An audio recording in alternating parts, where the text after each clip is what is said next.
right. I had one segment. I map through GPS. I map my cycling when I do it. Oh, nice. And it like has all these different segments that people have like mapped out based on what roads you're on and stuff like that. Mhm. And then anybody on the app, it like times how long they do it. And that kind Oh, of so you stuff. get to compete with them? If you want to, yeah. Oh, And I set a personal best for one of my segments today. nice. You actually know where it is. So it's, where the old Hunton little gas station was? Of course. Hunton store? Of course. So they're going up Greenwood to the railroad tracks. Yeah, over the one-lane bridge. There's that big hill there. No, Yeah. not the bridge. Oh, before the bridge. Over the train tracks. Yep. So there's a bridge there. Mhm. So basically from that stop light up to the railroad tracks. Mhm. That was the segment that I Oh, okay. sprinted up. Pretty short segment. Yeah. I mean, It's a quarter mile. for cycling, I guess it's not so bad. But Yeah, it's a quarter mile, which is a good hustle. It took me Okay. 47 seconds like on a bike though. on a bike. Okay, yeah. Yeah. But I averaged 19.9 miles an hour going uphill Oh, dang. up there. Yeah. So that was Oh yeah, I grew up over there. That was where my grandmother's house was. I remember going to that little store and getting gumballs for a nickel a piece. Like even like that's like old school like 1960s prices That right there. But that is. gas station still had them. Just like, the fact that you could buy anything for a nickel. mm-hmm. I can't tell you the last thing I bought for a nickel. Yeah, they had nickel gum. Well, there you go. Yes, indeed. That is We pretty cool. We used to get a lot of it. All right. Oh, we're recording. Okay. Yeah, man. All right. Well, let's get to recording then. We did. Yep, we are doing. Okay. Yep. Okay. Let's get to talking. Cool. All right. Welcome, everybody, to episode number 144 of the Goulet Pencast, where fountain pens are still a thing. I'm Brian Goulet. I am Drew Brown. Are you? No, actually. No? No, I haven't told you. You're not replaced by AI yet? My name is Shmoosh Brown. Shmoosh Brown. I thought something Yes. felt a little different today. It's the Shmoo. It's the shirt. The shirt is much more subtle. This shirt's getting Than thrown away normal. today. What? A. Why? Okay. It A. looks so good. No. A. It's pink, and I'm pink, and it It's doesn't. pink. It doesn't You- jive. It does make you look a little shrimpy. B. It was free. I've ordered 2 shirts from one of my favorite places, and they just sent this one for free. So I'm like, okay, sure, I'll wear it. What's wrong with a free shirt? No, well, it's a pain to iron. I Oh. really. You see how it has this fold in the middle of the things Yeah. here? I cannot get that out. I washed it one time, and this whole thing folded under, and no matter what I do, there's still a line, and You this know, thing folds under. I didn't want to say anything, but like I don't like it. I can't even hear what you're saying right now. I don't like All I it. see is that crease in your shirt. Doesn't iron well. It's made out of a different material than all the other ones are. So no, not dealing with it. I don't like it enough to hang on to it. Also looks a little vineyard vinesy, Oh, 100%. which is not my vibe. not your vibe. No. It's not really the Vineyard Vines whale, but he's close. Yeah, I know. It's too close. It's like his cousin or something. yeah, which I don't. I'm not hating on that style, but it's not mine. like it's close enough where it's like, yeah, they were definitely going for that Yeah, that look. it's not me. I took it out for Heavily another. Inspired, I took it out for another trip. I'm like, you know what? Let me give it another try, and then nah, it's done after today. Fair enough. Yeah. Okay. Can't win 'em all. I think you look pretty good. Thanks, buddy. Can we finish? Let's finish the rest of the Why introduction, not? shall we? Okay. We're here from Goulet Pens to deliver this casual and informal, tangential and extraneous, superfluous and extemporaneous fountain pen show, where we talk about what's going on at the Goulet Pen Company and in our fountain pen lives. Such as shirts. Yes, indeed. In today's show, we're going to talk about the real risks of waiting months to clean out your fountain pens. If Shimmer inks are safe for gold nibs or not. What? The oldest fountain pen brands. Potential deep dive alert on that one.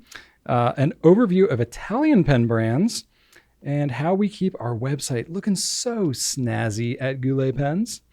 And Janae is going to be back with another finger down segment because we were all digging that one.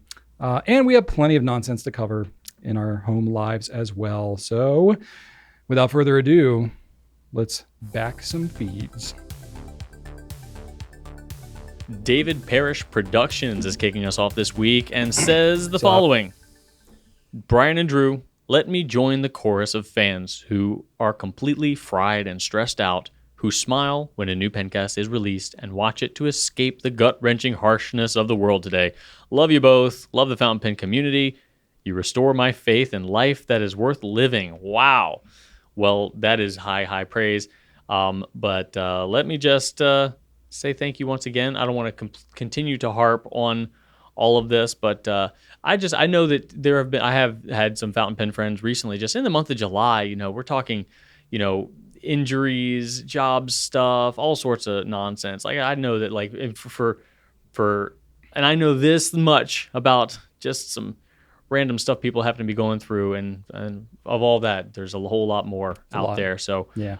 thank you for counting on us. We will continue to be here for the foreseeable future, as long as you wish for us to be and find value in that. But we also, take it very seriously, and it's an immense treat for us to be even a little bit of that for you. Yep.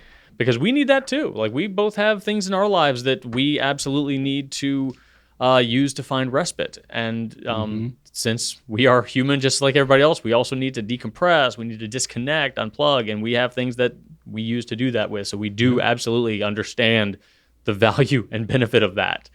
So thank you. Yay. Soyokaze 404 says, my Friday is now ready to begin. All right. Sitting in the shop right now and casting the Pencast on our TVs. TVs, plural? I added this because I have some curiosities around this. So thank you. I've a lot of great feedback about how Fridays come to be Pencast days, and we love that it's a part of your weekly routine. What shop are you sitting in? Yeah. And you're not the only one in the shop. You have others, and you have it on our TVs. So are you subjecting others to listen and watch this? No, or it's bringing people together, I think. In a shop? Yeah. What kind of shop? I don't know. Could be any kind of shop. Like a shop, like a retail shop? Are you selling stuff? Yeah. Or is it like a workshop? Are you making things? Oh, man. Maybe it's another fountain pen shop, and they're just like, oh, those guys, that Goulet. You know what they call? Love them so much. You know what they call it? Like, it's if you go to certain department stores, not as much in the U.S., it's a little bit, but definitely in Europe, they'll have like a little lummy, like kiosk, like a little display, like inside a department store or something like that. They call that a shop and shop.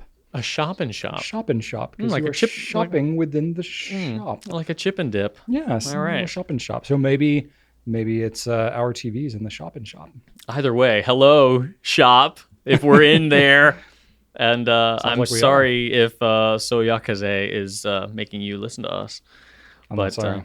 Anyway, Brian's not sorry. I'm not sorry at all. Coming up next is Dandelion Puff, which I love. That's a pleasant name. They say, I was just cleaning one of my pens, and I feel like Drew might be a little horrified at how I really phone it in when cleaning Shimmer out of my feeds. Is it weird that I kind of love seeing the random sparkles in the next ink I put in there? They're like happy little surprises.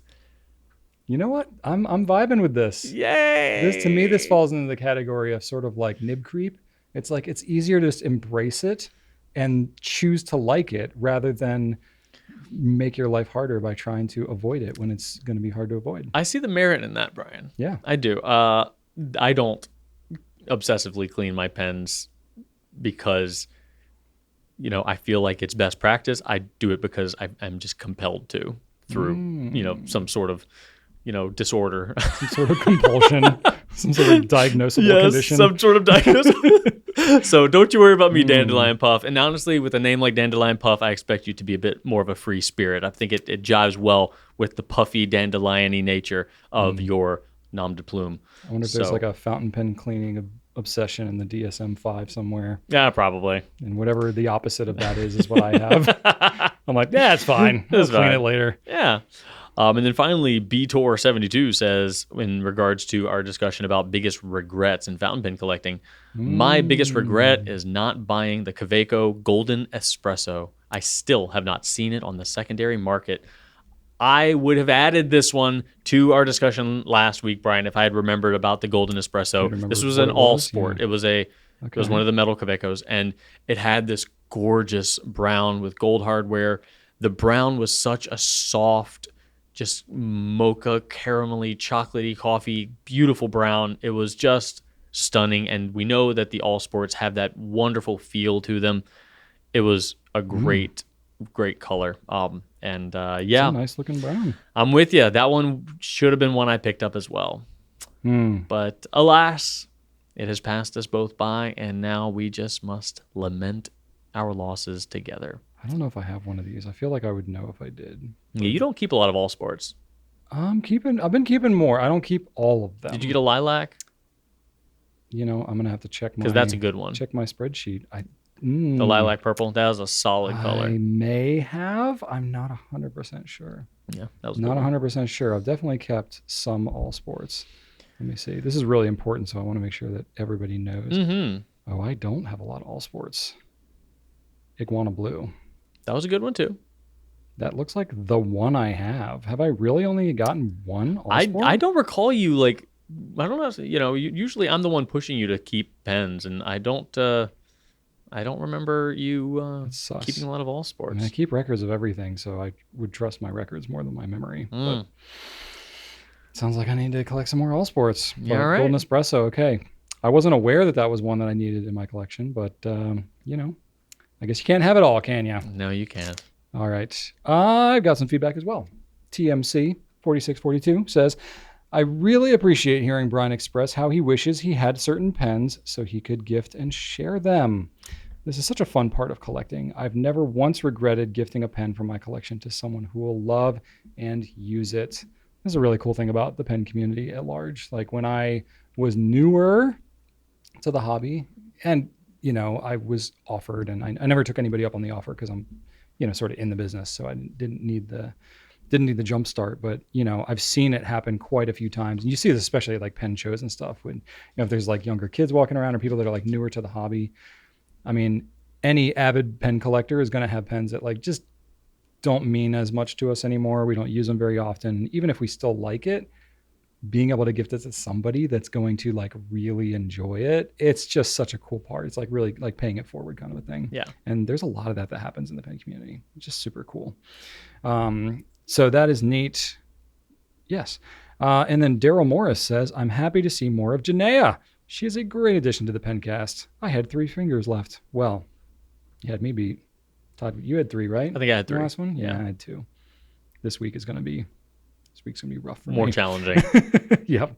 But that's very cool. Yeah. Janaea's awesome. So yeah. And y'all can see her. She does a lot more of our short form videos on like Instagram and TikTok and stuff. So you have to go on there and see her. If you didn't see her giant potato video from last week, oh my gosh. You may not know it's her at first, but because her voice is modded and she literally found like a potato filter. So she looks like a potato. It's hilarious. We are giving her lots of good vibes about that one. Speaking of which, as we came into the studio here, Glenn, our photographer, is out there staging the environmental photo shoot for the giant potato ink.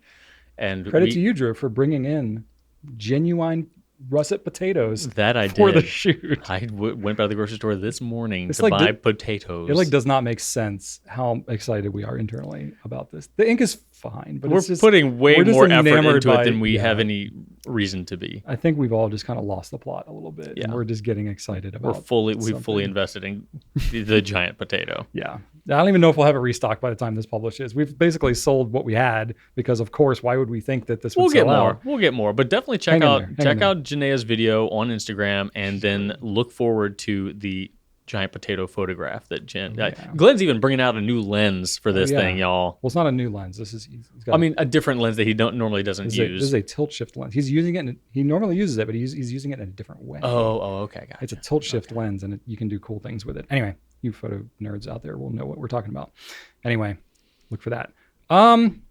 Sanji NP says, biggest pen regret is selling my Pilot Mew. Oh, that's a hard one. That you should feel pretty bad about that one. I'm not going to lie.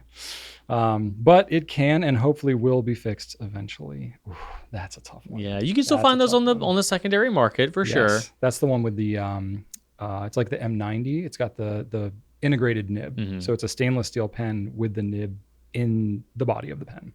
It's super cool. There's nothing else like it. And they're still around though. You can still find them. Mm-hmm. It's not like they're the Quaker Golden Espresso where you like just can't find them. I don't know which one is more rare, the M90, the Murex, or the Mew.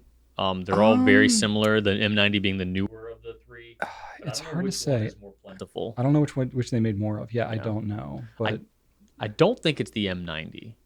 I think there were I don't know that there were a ton of M90s. Because that was like an anniversary thing. Was it? Uh-huh. It was like in celebration of the older ones, but it's it's newish compared to the other two, I believe. That's the one that I have. Yeah. But, I wouldn't turn down a Mew. No. Or what's the other one? The Murex. Murex, that's right. One of them's got a digital clock into it. Well, there's a version of one of them that has a clock in it.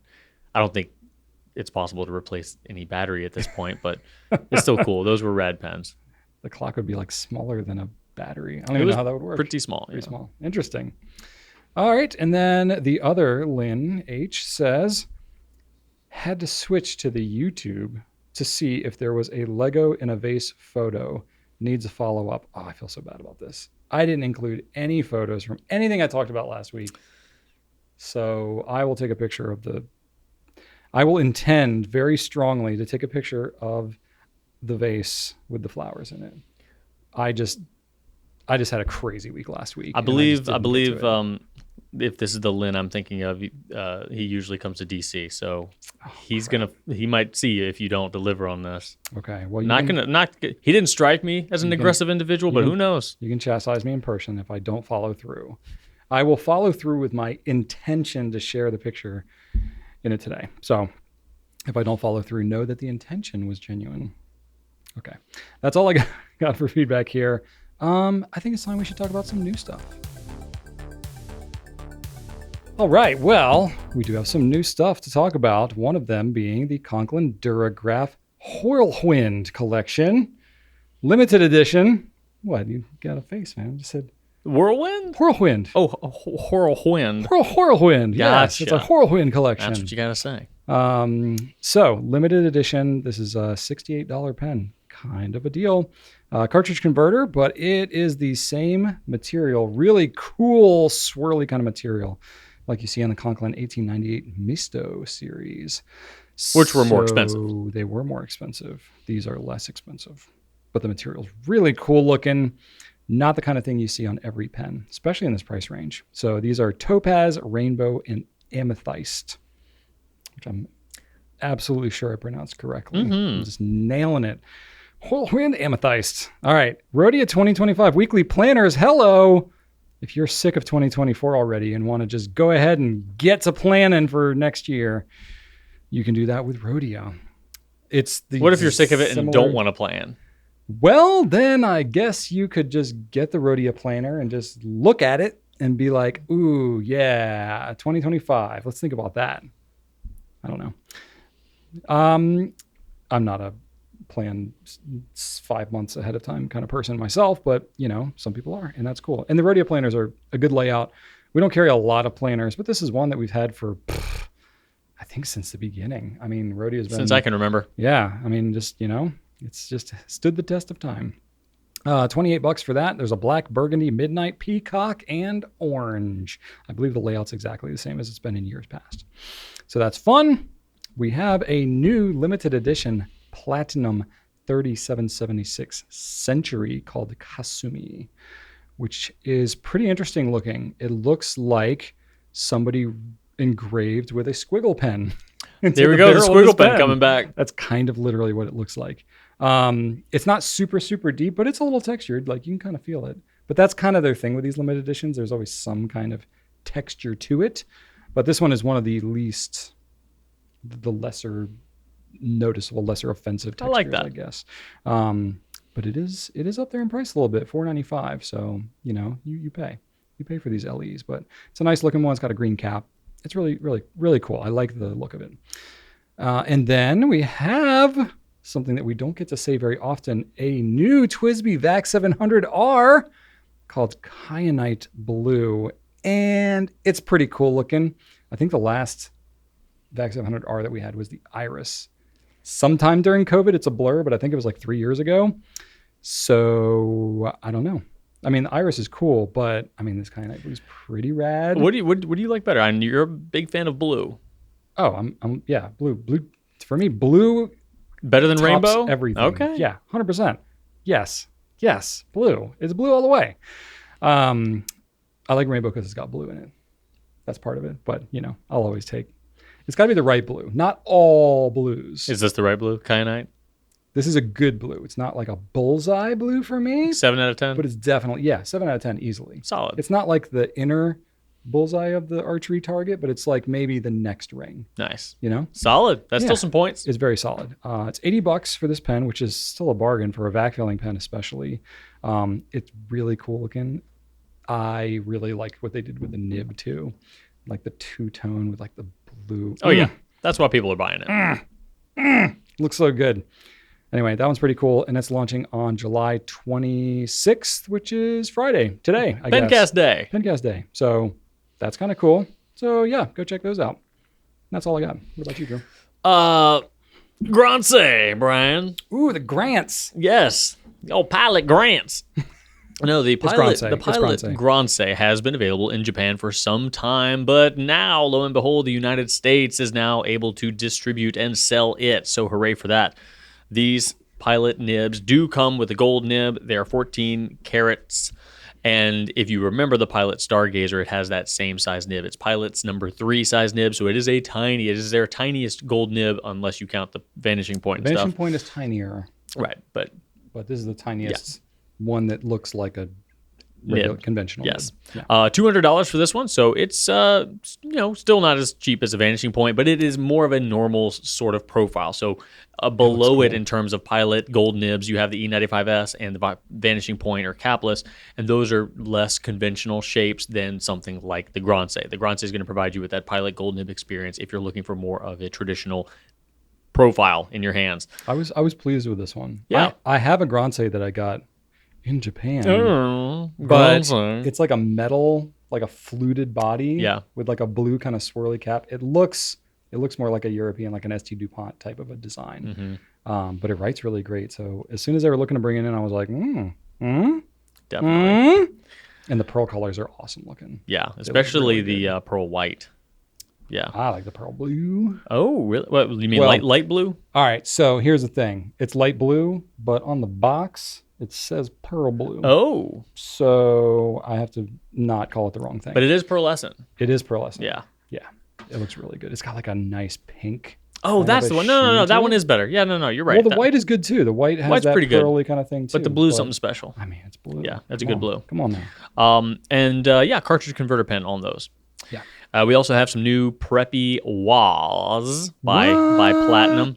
So the Waz have been kind of a screen printed maquille-esque situation that Preppy has been. This is, I think, very loose interpretation of They're maquille. screen printed, but they're in the maquille spirit, so they're calling them maquille. Yeah. I believe this is the third edition or third set of them I think that so. we've Yeah, had. I think so.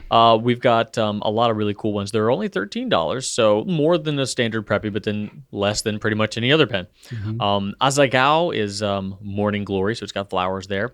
And then there is Fukura Suzume, which is a puffed up sparrow. Hyotan, which is gourd. Koi no Taki Nobori, which are carps swimming up a waterfall, getting ready to become a dragon. Nasu Magic is carps. eggplant, very obvious there. You'll know it when you see it. Tachibana is a type of orange, and Yanagi ni Komuri is our very stylized bats and some willow branches. So all very cool, all very unique. Not one looking like the other, Nope. for sure. And those are available now for $13. And then finally, from what I have to say, I'm going to finish things off with a Retro 51 Tornado Rollerball. A new one is out now. It is a limited edition, numbered out of 775, and it is beachy side up. And it's a really cool design. It's $65.50, and for that, you get a really cool kind of bird's eye view of a beach and its beach goers with umbrellas, happy beach people, and a really, really cool kind of sand to sea gradient from the knob all the way to the cone up at the top. So I love the gradient. This is the first time I've seen that they've had a completely different set of hardware up top than down below. So I think that's neat. And it's seasonal, so if you're feeling beachy, you can feel more beachy with this pen. Maybe. I don't know. Very good at beach. It's there if you want it. You a beachy guy? You don't seem like a beachy guy.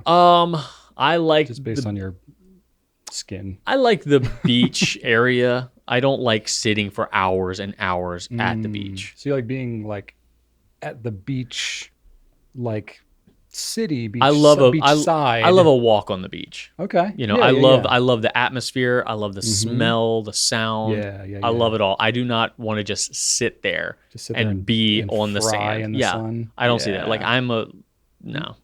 I'll It's visit, not for everybody. check it out. You know, I'll come back a couple times, but I'm not like a day at the beach sort of person. Like, no. What about waves? You like bobbing around in the waves? Nah, Like the ocean, being in the water? I can take it or leave it. Getting your skin all salty, Not really. having seaweed touch your foot. No, because then you didn't. No. You're selling it great, Stepping but on no. something kind of sharp, not knowing if it's a crab or a seashell. No, or a broken bottle, depending on which broken- beach you're at. Yeah. Right. Yep. So no, I can take it or leave it, but I do love the atmosphere for sure. Okay. It's delightful. enough. It's very peaceful. Yeah. Like you, I can do a beach, but I would, I can't spend like a week at the beach. That's just My that's a lot for me. my family, when I was kids, when we go to Nag's Head, it was always like a beach day. They'd bring all their stuff. They'd bring lunch and stuff. I'm like a whole day Just at the ocean, sitting on the sand. I'm like, no, that I do not like. No, it's not for everybody. no. I love if I could find an oceanfront restaurant. Like, oh yes, please. Yeah. I like a good boardwalk. Yeah, I love the 100%. boardwalk Yeah, atmosphere. yeah, that's solid. Yeah. Appreciate it. Cool. Okay. We're up for Q&A now. Okay. Well, Oh, we company have updates. one company Oh, update. One okay. company update that I just had to do. Oh, that's right.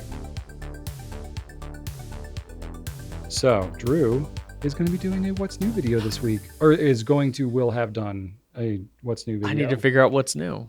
We do have some new things. We do. So you got to show that kyanite, that nib, and yeah, all that. At least that.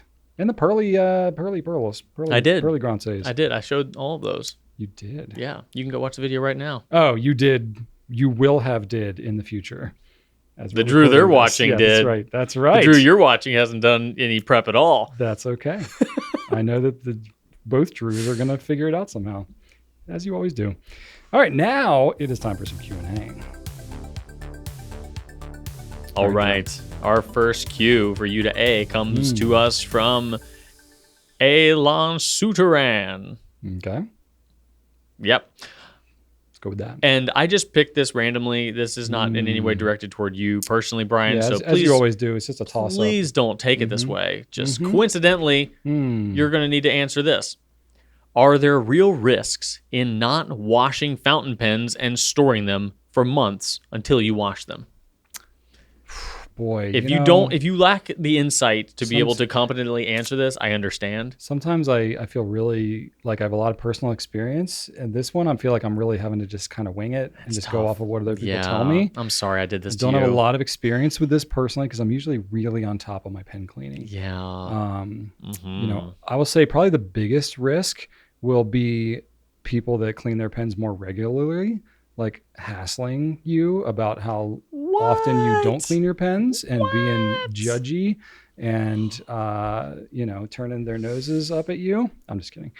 I don't care personally, but yes, potentially there could be some issues. Nothing crazy with most pens. Now, again, fountain pens have been around for like 150 some years. So I will say the older the pens get, the more you want to be attentive to your maintenance of them, just in general. I am not a super versed vintage pen guy, and there are so many different materials and so many different parts and ways that they were glued together in the past with different shellacs and things like that, and different sacks that were used and how ink can react and so on and so forth. So I can't say universally like, oh, it's no problem, or oh, it's always going to be a problem. It's going to depend, just as it always does. But I would say, definitely the more special, the more rare the material, the more vintage the pen is, the more attentive you should be to cleaning that thing out if you're not actively using it. And don't use inks that are like crazy properties either. Just in general with some of those vintage pens. But if you don't really care as much, or it's, like an old Esterbrook and you're like, there's a bunch of these around, I just want to use what I want to use, then I wouldn't really sweat it. With modern pens, I haven't really had any issues from my own personal experience. Not to say that you couldn't, but there's a couple of things. I will say it's definitely best to clean your pens before you're storing them. If you're knowingly going to store them away for a while, I would say at least 90 days, and you're not going to use it for that long, clean it out, try to get as much water out of it as possible, kind of dry it out, and then just leave it clean and stored. If you are knowingly doing that, that's just good practice to do. And it'll minimize any, potential issues you could have. But some pens, they seal really well, like the Platinum 3776 Century with that slip and seal. They advertise 2 years on that thing. But there's other pens like, I've used Twisbees that certainly I've left ink in there for many, many, many months. Many months? Many months. I have left the first Twisbee Eco that I got, I filled with Urbon Emerald of Chabor, which is a sheening, shimmering ink. And I think I left it in the pen for like 8 months and hadn't touched it. And it wrote. And I picked it up and it wrote as if it was one day that it had waited. I was kind of amazed. So I've never had a bad experience with like an ink drying out in a Twisbee, to be honest with you. Not to say it couldn't happen, but so there's going to be some pens, a lot of pilot pens have like inner cap, seals and stuff like that. So generally speaking, if a cap seals really well, you don't really have to sweat it quite as much. But still, if you're going to knowingly set it aside, I would go ahead and clean it out. But again, it kind of depends on the pen. I would say the biggest risk with modern pens is the ink basically drying out in the pen and then kind of crusting up in there, being harder to clean out, especially if you want to disassemble the pen. Sometimes the ink can kind of crust up there and act almost kind of like an adhesive and make it really difficult to pull out your nib and your feed, which ironically makes it more difficult to clean out. So you might have to soak it. You might have to use some pen flush. That's pretty much what pen flush is made for. If you have an ultrasonic cleaner, that's where that can really come into play. So it just might be some extra work that you have to do. And then staining of the pen is the other thing. Not all ink colors stain, not all pen materials stain.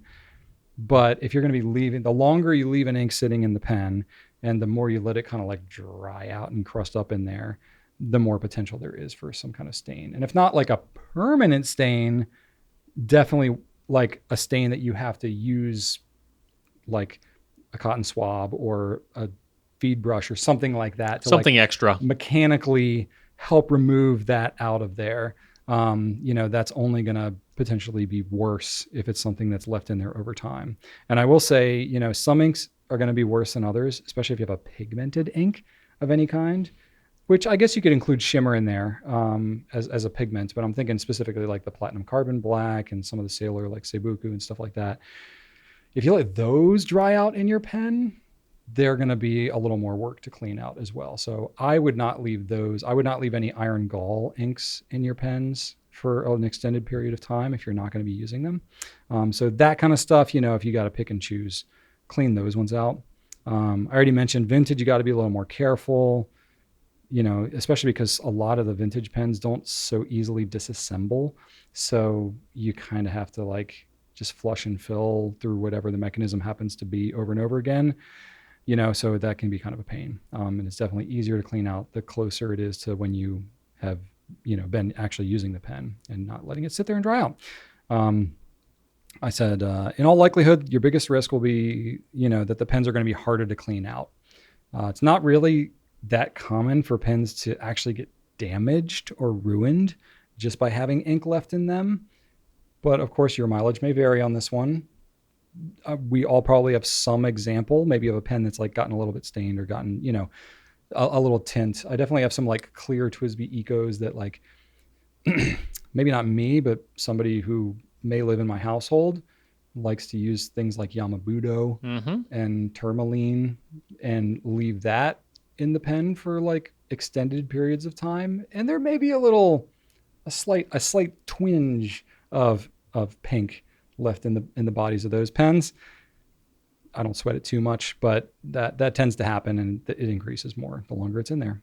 So yeah, I wouldn't lose any sleep over it, but just it's good to have basic pen hygiene practices. But that's my experience. What about you, Drew? You have nothing to lend here because you don't let pens sit there for a long time. I do not. I I actually give you the right to turn your nose up at me a little bit, because that is a better way to go about it. Again, this is not because I'm not saying my way is the way to do it. I don't do what I do because I view it as discipline or best practice. I do it because I can't handle having to clean a bunch of pens all at once. Or like it's honestly an exercise. You don't do like I do and have like 20 pens disassembled because and scattered everywhere. No, it's like a puzzle to put them back together. Because I'm lazy too. Like I don't if it crosses a certain point, it's just like it's terrifying to me. So the prospect of having more than 3 pens to clean at any given moment is horrific. And I still I'm reinforced every time. I've never had so few to clean at one time. Well, I'm reinforced every time I do a video that requires me to ink up a few pens, because I'm like, this is terrible.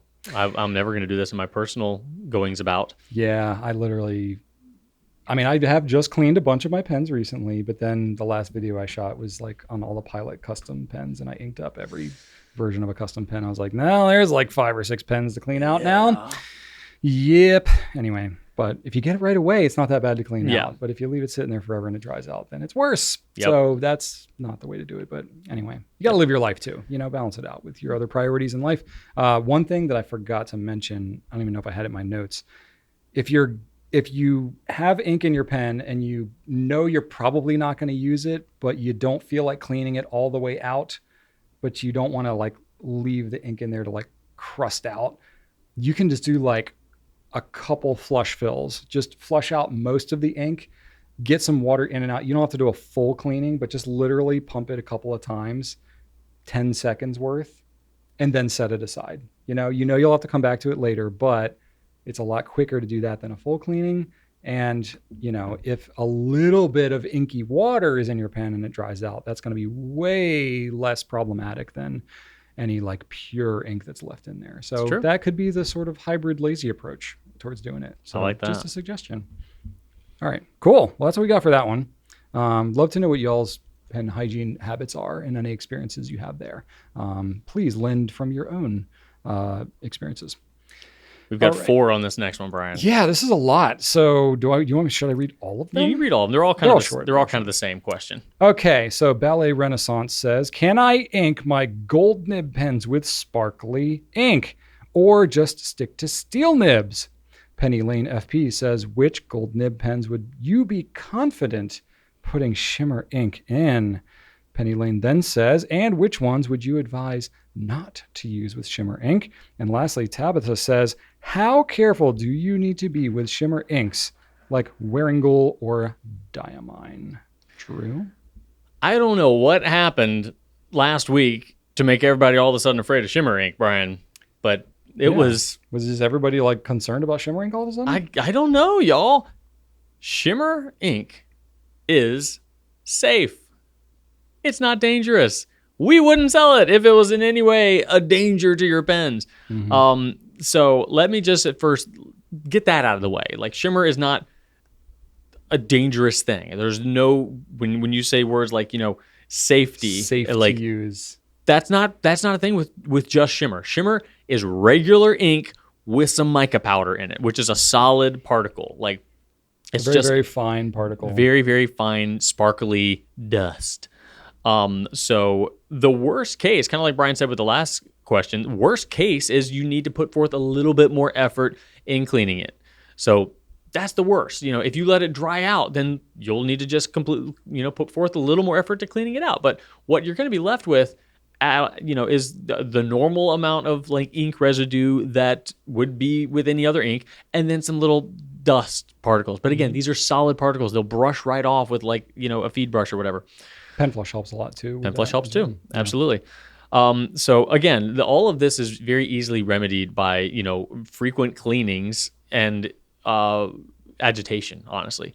So when this stuff settles, it will settle both in the bottle, as you can usually see, or in your pen, as sometimes you may not be able to see.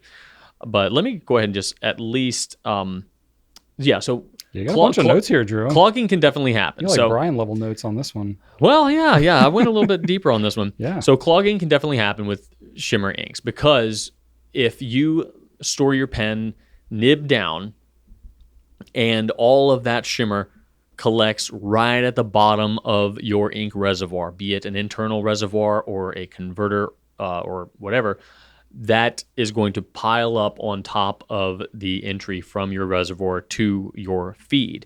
And the feed's going to be like trying to get water through sand, right? It's going to have a much harder time getting that water through a big pile of sand. It can happen, but it's a lot easier to have sand shaken up inside of water, right? And have that flow. So that's essentially what can happen if it is left to collect in certain spots. And every feed is different. Every pen is different. Some feeds are more complex than others. Some feeds, where they mate up to the reservoir, have some complexities that other feeds may not have. It really just depends. It depends on the type of shimmer. I don't know which ones, if I were to list them on a scale of 1 to 10, I wouldn't be able to tell you exactly which shimmer brand is more powdery than another.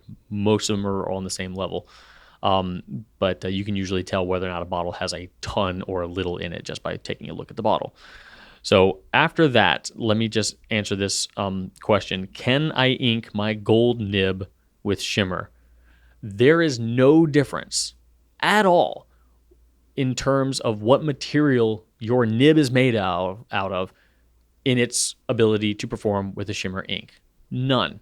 Like the shimmer, any sort of challenges will come in how it is collected and where it is collected. Steel versus gold, that more or less depends on maybe how much bounce you can get and maybe how much ink is coming out, maybe, but that's not even true with every gold nib and every steel nib. There are plenty of steel nibs that are more flexible than plenty of gold nibs. So, really nib material has nothing to do with whether or not it's safe for shimmer ink. Again, it's safe. Nib material, nothing, no negative impact is going to happen to a gold nib that wouldn't happen to a steel nib. It's all about clogging. That is the only potential negative of shimmer ink. And again, like you could make the argument that maybe a gold nib has a higher likelihood of, flow, maybe like as a generalization, and that might lead to a more constant flow of ink, therefore maybe less of a chance of clogging.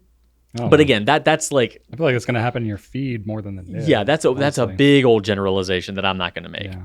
I mean, on some, I'm trying to think like outside the box a little bit. Like technically, it's particulate in there that could be considered an abrasive. Is that like over time as it flows through your pen going to like abrade the nib material? I've literally never heard of this being an issue. No. It's also such a fine abrasive, it would basically be like polishing it. Yeah. And then you could just take like a polishing cloth and just wipe it. Oh yeah, no, that's so it's going to be such micro abrasions if that even happens. Yeah, and it's all suspended within liquid too, so it's not. I mean, I have to wonder, like, I don't know, I've never tried to polish anything with a shimmering ink. Is that even possible? Because like a polishing compound is just small abrasive. You need to use just straight up mica powder. I mean, there's some inks out there, some of like the PR inks and stuff like that, that are like pretty friggin' packed full of shimmer. So I don't know. It would be interesting. I've never tried doing that. I don't know, like polishing your headlights with like a, maybe it'd be the last step like if rose gild tint or something like that. It would definitely be the final step if that worked at all. Interesting. That sounds like a fun little experiment for me. You go for it. How careful do you need to be? There's not really an amount of like care in regards to protecting anything or making sure nothing gets hurt or affects long-term performance. It's just going to be a cloggy thing. If you keep your pen nib down, that shimmer will collect kind of at the business end of where the reservoir has to meet the feed, and things will get a little bit more complicated. If you keep it on the side, that's probably best. You can also keep it nib up and everything will collect toward the back of your pen, then you won't have any potential problems other than what's already in the feed. You can't really do anything about that. So even if you store your pen perfectly, whatever that might look like, there is still going to be leftover shimmer particles from your last writing session just chilling out in your feed. And you are like, no matter how good your cap is, eventually you will have some evaporation occur and the shimmer is going to be still hanging out and chilling out. But you can agitate often. Demonstrator pens are great for that because you can see very clearly what your particulate is doing right there. Like in your, say, TWSBI Eco, you can say, wow, that's a massive pile of glitter right there. I need to make sure you're literally looking at it as you're writing and you can see it collecting. And it's a good reminder to just kind of like rotate, roll your pen around a little bit as you're writing. So I do recommend, if you're trying to get into the practice of making sure that your pen filled with Shimmer ink is being constantly agitated, a pen like the Eco that gives full transparency to what's inside is a good kind of visual cue for you to kind of help you reinforce that habit. And then, friction fit nibs and feeds are helpful in just kind of cleaning it. So I would say that it's never a bad idea to choose pens for Shimmer ink that are easily disassemblable, like just anything that has a friction fit nib and feed that you can just pull right out with your fingers, separate the nib from the feed, clean underneath the feed, and then use a feed brush and kind of get in all of the little nooks and crannies within that feed, because that is where the Shimmer tends to like collecting. The only pens I might avoid putting Shimmer ink in has nothing to do with the value of the pen or whatever material the gold or steel nib happens to be made out of. It would just be pens that you can't fully disassemble. I love the Pilot E95S, but you can't easily remove the nib and feed. Therefore, you can't easily clean them. Now, again, you can use a bulb syringe and flush that thing really well. You're going to have to go through that effort a little bit more often if you leave a Shimmer ink kind of there to dry out a little bit. So I prefer to use nibs that you can pull the nib and feed off of and give it a good scrub if, in fact, you do want to eliminate all of that shimmer for the next ink up. But as Dandelion Puff said earlier in the feedback section, sometimes you can just leave it in there and your next ink will have a little bit of shimmer in it as well. There's nothing wrong with that. It's not going to hurt anything. It's just going to give you a little bit of a different experience during the first few sentences of your next ink. Just overall, I just want to say, as far as the safety of inks go in general, the Noodler's Bay State inks are weird. They're very stainy and have just some kind of bizarre properties, and are probably suited best for more affordable pens. But other than those, safety isn't really something that you should be concerned about if you own a modern pen, something from like the 90s and above, and buying ink from our website. We simply are not going to be selling, again, the Noodler's Bay States notwithstanding, we're not going to be selling any sort of inks that you're going to have to, worry about. The Organic Studio Nitrogen is certainly high maintenance and is cloggy and annoying, but it's not going to... But we still love it. It's not going to destroy anything. So we're not going to sell you an ink that is inherently dangerous in any way. And Shimmer ink is, if I had to list high maintenance inks, Shimmer ink is not even going to be in the top 5 of inks that I think that maybe you should consider putting in a more affordable pen. Like, there's going to be a bunch of Noodler's pens. It's going to be some crazy high pigmented inks, some iron gall inks. Shimmer inks is not going to be up there at all. So I could understand how looking at a Shimmer ink might make you think, oh man, like visually, there's a lot going on there. Maybe I should be safe. No, like, it's regular ink with some sparkles in it, and those sparkles are solid. They're not going to turn to sludge or anything like that. They're solid. They're going to remain solid until they dry out, get brushed out, or flushed out. And that is my 2 cents. I have nothing to add. Great. Literally nothing to Enjoy add. your Shimmer ink, and, go forth, be Shimmertastic, enjoy yourself. Yes. Have no fear. But if you want less of a consequence, pick an ink that's easily disassemblable, or an ink that is a demonstrator and you can see where you're needing to rotate from time to time. Stay calm and shimmer on. That's it. All right, Brian, our next question or comment. I asked... It's not really a question. I asked... There's no punctuation. No, I asked last time, what should we talk about? Give us your questions and curiosities, I believe I said. It's more of an answer than a question. I believe an I answer to said, your question. give me your questions and curiosities. So I believe this is just a curiosity. Okay. A general Okay. curiosity. I can work with it. Agent Ear says, oldest fountain pen brands. That's it, huh? That's all. That's a curiosity. This is their curiosity. Oldest fountain pen brands. They're curious about the oldest fountain pen brands. So It's only 4 words, but my, what a deep dive we can go with such 4 words. and I knew what I was getting into here, but You had to know. You had to know. It's been a while Just flash since the notes real quick. Just look at, this is Drew's notes.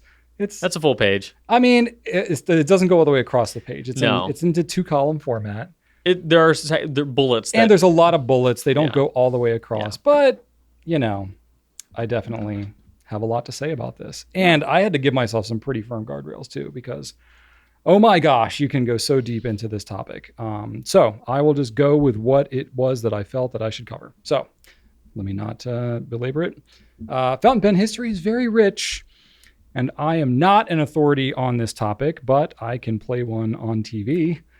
Hey, I am going to miss many of the brands here, I'm sure, but you can help me in the comments by commenting on them. I did not try to do an exhaustive list of every brand. I went for most of the major ones that people have probably heard of, but there are surely ones that I skipped over that were maybe early brands, but they're not around anymore probably. So I was thinking mostly brands that were like still kind of a thing. Not all of them, but like ones that were like That's either a solid really guardrail. significant, yeah, or like ones that were really involved in like the innovations of fountain pen technology. So anyway, that's kind of the approach where I'm coming from. Descriptions and drawings for prototype fountain pen concepts go back to perhaps 1,000 years ago in Egypt. And then Leonardo da Vinci had some drawings of a fountain pen concept, which I didn't go down this. This is like a side rabbit hole that I had here.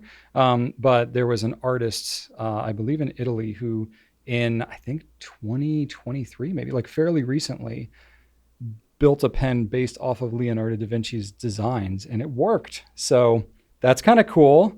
But that's I not did a not fountain, know that. that's not a fountain pen brand. Yeah, I mean, so like the idea of it, I mean, think about it. Literally anybody that's ever had to write something, like the appeal of having a pen that could just write was not always a thing, and that's all that we've ever known. But good Lord, it was not a thing for thousands and thousands and thousands of years.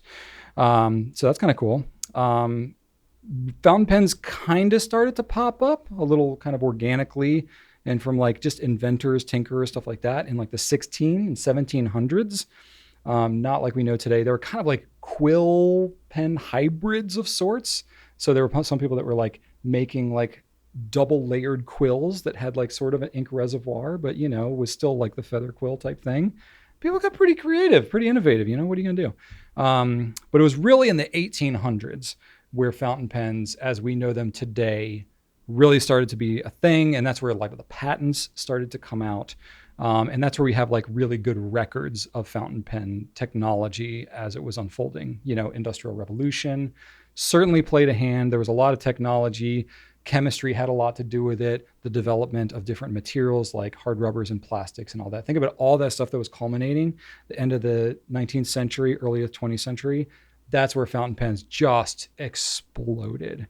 So most of these brands you're going to see really kind of came about there. So there were three key ingredients that really came together in terms of like technology that made modern fountain pens, especially in like a mass production format, actually feasible and reliable. So one was iridium tipped gold nibs. So that was definitely a thing, or just metal nibs in general. So, you know, it used to be quills and then they developed like metal nibs for like dip pen, you know, just like we have today.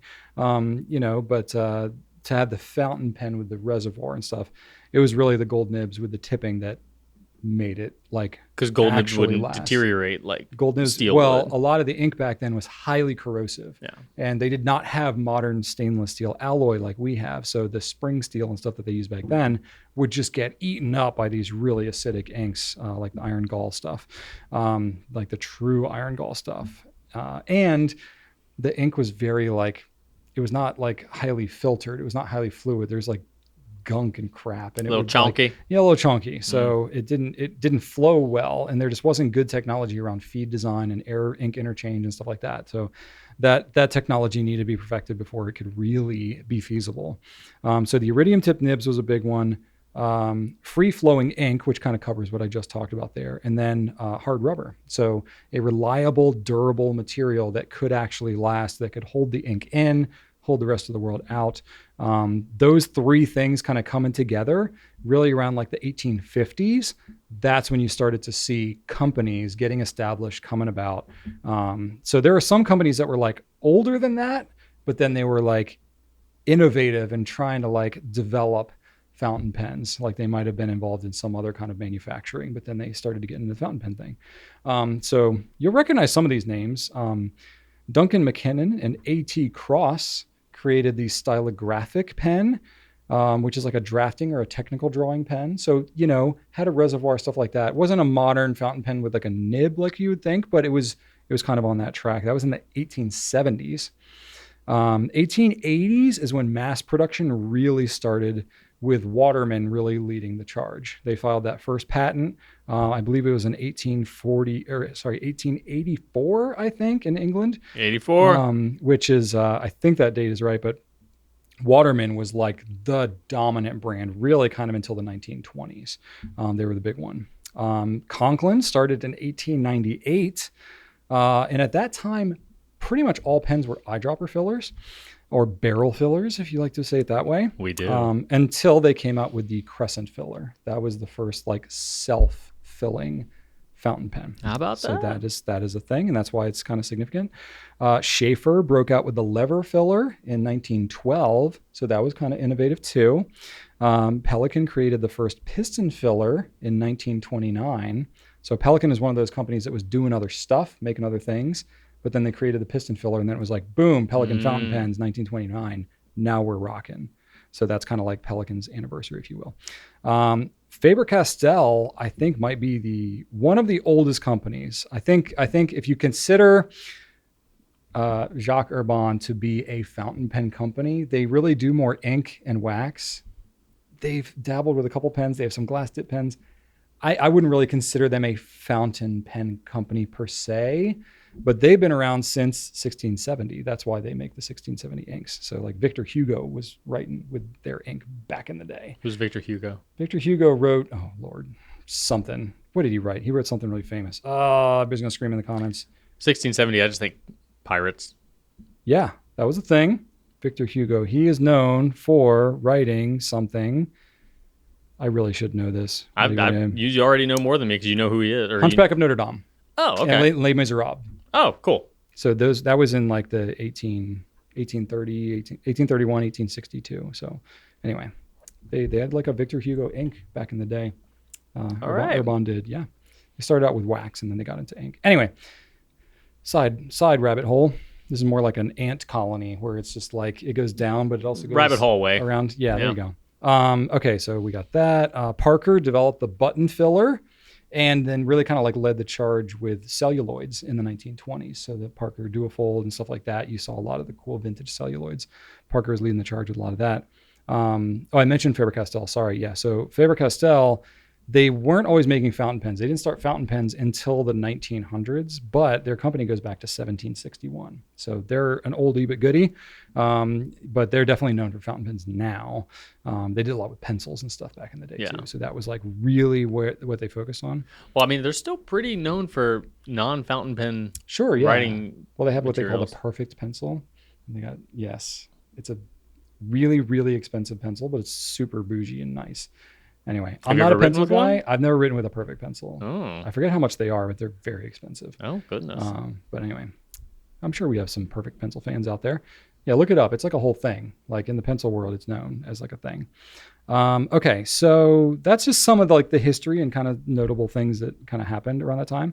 But then basically I just came up with a list of different pen brands and their founding years. I didn't cover everything, but I kind of went up into 1930 with most of the major brands you've probably heard of. So starting with the oldest one that I had on here, I had, let's see here. Sorry, I had some things out of order. Whoops, I missed a couple. Okay, let me see if I can integrate these in. Okay, so the Perfect Pencil has a cap. Brian, it has a cap that has a built-in sharpener in the cap. Yep. So you can protect your sharp that whole lead. pencil with the sharpener thing, I think, is like $250. But a lot of that's the sharpener. I want to say this is pencils, just 13. That $13.45. That is definitely not the Perfect Pencil. There's like. I mean, that's what they call it. Interesting. I don't know what that's all about. That must be like it says perfect pencil. Interesting. Okay. There is a version that's like $250 out there for a pencil. Well, it's got the sharpener, but it's like a super nice metal like sharpener thing. Oh, this one's made of cedar. Cedar. Yep. There you go. There you go. That's $270. Is that what you're talking about? That's what I was thinking of. Oh, yeah. Yeah. It's like sterling silver sharpener, whatever. Oh, gracious me. Yeah. I want to say those pencils are each like $30 each or something. Yikes. Anyway, this is Goulet pens, not Goulet pencils. Mm-hmm. Okay, so let's see here. I had a couple things that I wanted to talk about in these different brands. Give me 1 second here. I forgot one that was out of order. Okay, so I don't cover everything in here, but just kind of fun little notes about different brands of different times. We have maybe Todd and Company, which started in the 1840s. Wow. That's pretty old. I don't know when they first started in the fountain pen thing, but that's the brand founding year. Cross was 1846. Esterbrook was 1858. So that's pretty friggin' old. Kaweco was 1883. That's a long time ago. Waterman was 1884. Boom. That was the patent year. Wonder what coin I have on me today. Yeah, what year you got here? We got 1874. Was anybody in 1874?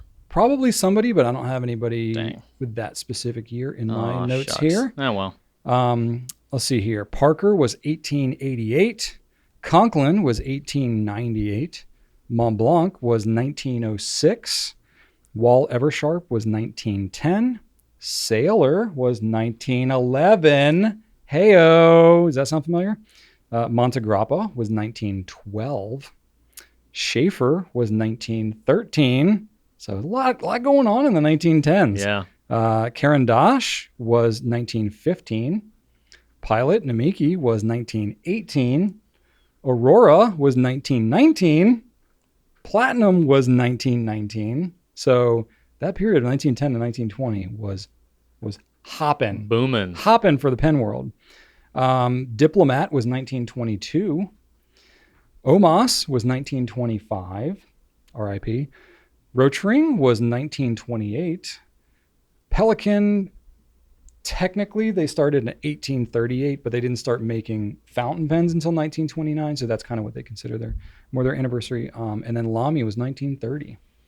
Wow. So some old frickin' companies So here. Lamy's like a brand new baby. Lamy's like the new kid on the block, you know. 1930. Yeah. And then of course you Wow. have newer ones that like, you know, Visconti was like in yeah. the 80s or something. Twisby was in, 2010, I think it was. So there's definitely like a lot more newer modern companies, but like these are some of the oldies but goodies Yeah. in here. So yeah, some of these are like, gosh, like 1880s. All It's right. a long frickin' time ago. Respect to Waterman's and Conklin for being kind of like the two originals, kind of getting the first fountain pen and then the first self-filling. Yeah, Those are big deals. And then Pelican, of course, for creating the piston filler. Yeah.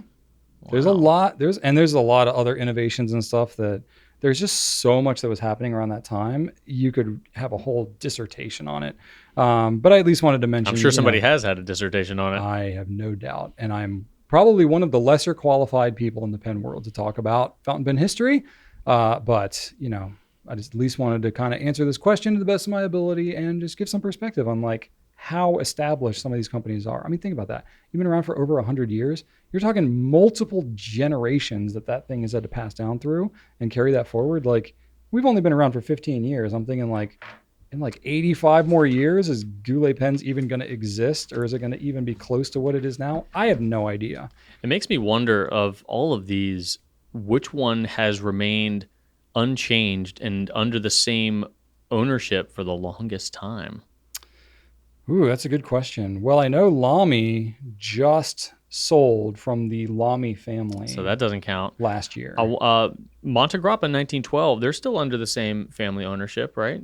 I mean, they took a break for a little bit. They did take a break, but they got it back. That so one, yeah, it's still under the original family, but not contiguous, I guess. Yeah. I don't know enough about Kaweco.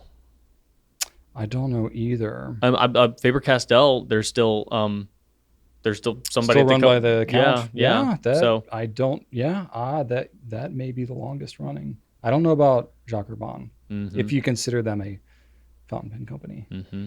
But yeah, it's interesting. I don't know. Very interesting. There's lots of history out there about. Yeah, these I don't know about companies. Pelican either. No, they're like owned in a group. Yeah, They just okay. sold last year to Okay, another gotcha. group. Oh, you that's know. right. That's Yeah, right. Yep. yeah. But I mean, they probably had a good run of whatever. Mhm. So anyway, there you go. That's what I got. I had to cut myself off, but that's a nice Very little, cool. I had nice fun. little chunk of Thank knowledge. you. Yeah, trying to help out a little bit. And if I was wrong on any of those dates or any of the facts, don't What is your Don't favorite? What berate is me your too much, favorite like 1910s style pen?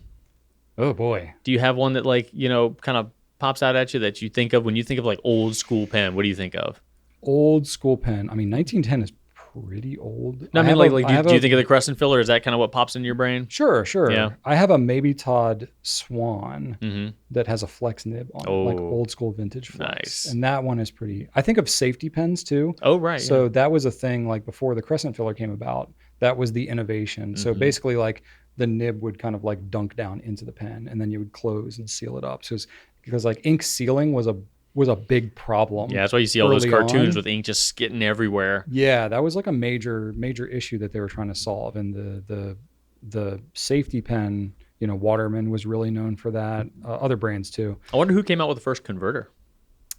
That I did not come across in my research. I wonder if it was but, Lamy. um, Seems like something Lamy would I do. don't know. Pilots had the same converter for quite some time. That's true. Yeah. They go back a ways. Maybe That's a good question. I Maybe do it's not know Pilot. that. Yeah. I don't know. I don't know. Cool. Okay. Well, hopefully that satisfies your historical inklings or whatever. I got a question for you, Drew, from Yes. Dilos 169. Please give an overview regarding Italian pens. There Ah. are many fascinating brands. There are, and I'm kind Just of. cover all of them right now. I That'd can. be Well, I great. can cover good. I can cover the ones we have at least. The history, like the founding years. No, and God, all no. that, Gee, willikers. No, I'll give a good overview and then a couple of bullet points about what kind of my big impressions are of the Italian brands that we carry, and then some that we don't. But I am working on another Italian pen centric video, essentially kind of a sequel to the ones I did about Japanese pens and German pens, about 10 or 5 Italian pens that I think you should try. Not necessarily 5 best, but ones that I like. Here, check this out. Tell me what you think about that. Like that sort of style video. So check that out in the next couple weeks. But right now, I'm just going to give a couple bullet points about the brands that we carry and some that we don't. So starting with Delta, this is unique because this is still run by one of its original owners and still making pens using the original parts and machines, which is very rare for a company to close down, open back up, and still kind of produce the same exact stuff. Delta is known for its orange and black colorway, and the kind of signature pen is the Delta Dolce Vita or the DV Original. Both essentially the same pen, the DV Original having a Jovo nib, the older Dolce Vita having a Bach nib, but they're still around. You can get the DV Original now. Mayora and Nettuno are also 2 Italian brands, also run by the gentleman that runs Delta, Nino Marino, and he has kind of 3 brands. Delta's the big dog, but Mayora and Nettuno are still a thing, but they're all kind of under his umbrella there. Montegrappa's next, and one of the more recognizable Italian brands out there. They have absolutely breathtaking designs, and in my opinion, they are right up there with Mont Blanc as far as producing the most ambitious and complex pen designs out there. Thinking about Mont Blanc's limited edition pens as well as Montegrappa's limited edition pens, they really do push the boundaries of design in fountain pens. Those 2 brands right up there. And naturally they're recognized for their limited edition pens, like the Frankenstein that we showed here, several weeks ago. And then I think credit should be given to their steel nib Elmo pens. Those are on the more affordable-ish side of Italian luxury writing instruments. They're still up there, but they're definitely worth note, and they perform nicely. Peniter is a unique Italian brand. All of Peniter's pens are designed by a gentleman named Dante Del Vecchio, who is the former founder and leader of Visconti. So naturally, he has a great eye for design and detail. So he is the head designer over at Peniter now, and continuously being ambitious and extremely ambitious, both in terms of design and functionality in Peniter, which kind of makes them unique. Their pens aren't as wild and crazy as something like Montegrappa, or a Visconti in a lot of ways, but he does try a lot of new functionality-based designs, which is interesting. Scribo is a new brand for us that is operated by former Omos employees. Brian mentioned Omos earlier, RIP. The original equipment that made Omos pens and their nibs are still under the possession of the people here that are running Scribo. So they are still producing a lot of pens in the same way Omos was once produced. So they are very well respected for their nibs using that original Omos manufacturing equipment. And I will say that they probably produce the best Italian flexible nib on the market as far as reliability and consistency goes. So they are notable for that. And then, of course, Visconti. They're easily the most recognizable Italian brand. And they're very obviously known most for their Visconti Homo sapiens pen, specifically their Bronze Age, but all of the Homo sapiens are pretty recognizable. And but the Bronze Age is the one that's made of lava. A lot of people know it. It's very commonly chosen for the Grail pen, so-called, by a lot of fountain pen fans. And most notable for the, in my opinion, one of the most different thing they do than a lot of other Italian brands is that they have managed with the Visconti Mirage Mythos to deliver a sub $200 fountain pen to the market that feels like a high quality Italian writing instrument and performs really well. A lot of other brands have tried and failed at getting below that $200 mark and still having it feel like, oh, this is a Visconti, or oh, this is definitely a Montegrappa, or this is a Pineider, It's hard to do, but Visconti has done it, and I will never shut up about how cool the Mythos is. So check that out if you're curious about that. Brands we don't currently offer include Aurora, Gioia, Leonardo, Santini, Tibaldi, and Stipula. We did, at one point carry Aurora and Stipula. I'm sorry, Aurora and, well, we carried Stipula too, but Aurora and Tibaldi were great pens. They just kind of fizzled out, and it has been a while since we did carry Stipula, so I can't really weigh in on kind of what that brand is doing currently. But all the rest of the brands, I don't know enough about to confidently weigh in on, as far as, details, bullet points, or quality opinions. But I have used a Gioia and a Leonardo. That's it. And, they're solid from what I understand. But nothing else as far as, what I feel qualified to offer an opinion on. So, right now, if I were to tell you to go check out any of these Italian pens, the Visconti Mythos is always on my mind. I really do recommend you like go check that out. Yes. But also the Scribo Piuma, Brian, has become one of my personal favorites. Really? I love the form of that pen. I love the finish, and the nib, I think, looks outstanding. And I think that the Scribo nibs are a little bit more narrow than your standard nibs, and I think that the Piuma, being the more slim of their three designs, just the way that kind of leads into the nib fits it right. Yeah, I feel like that just kind of in its profile is a great way, and it's the most affordable of the three models that you can get in Scribo. So it's a great way to try one of their beautiful nibs, either their 14K or their 18K. All are lovely. They're great writing experience. If I were to pick one, I would say either try the extra fine flexible 14 karat or the double extra fine 18 karat, which we don't carry, but you can get it through. No, it's Brian's kryptonite. No, you can get it through other retailers or buy at Scribo. I mean, that nib write's great. I'm reacting because I don't like super, super fine nibs, but that's just me.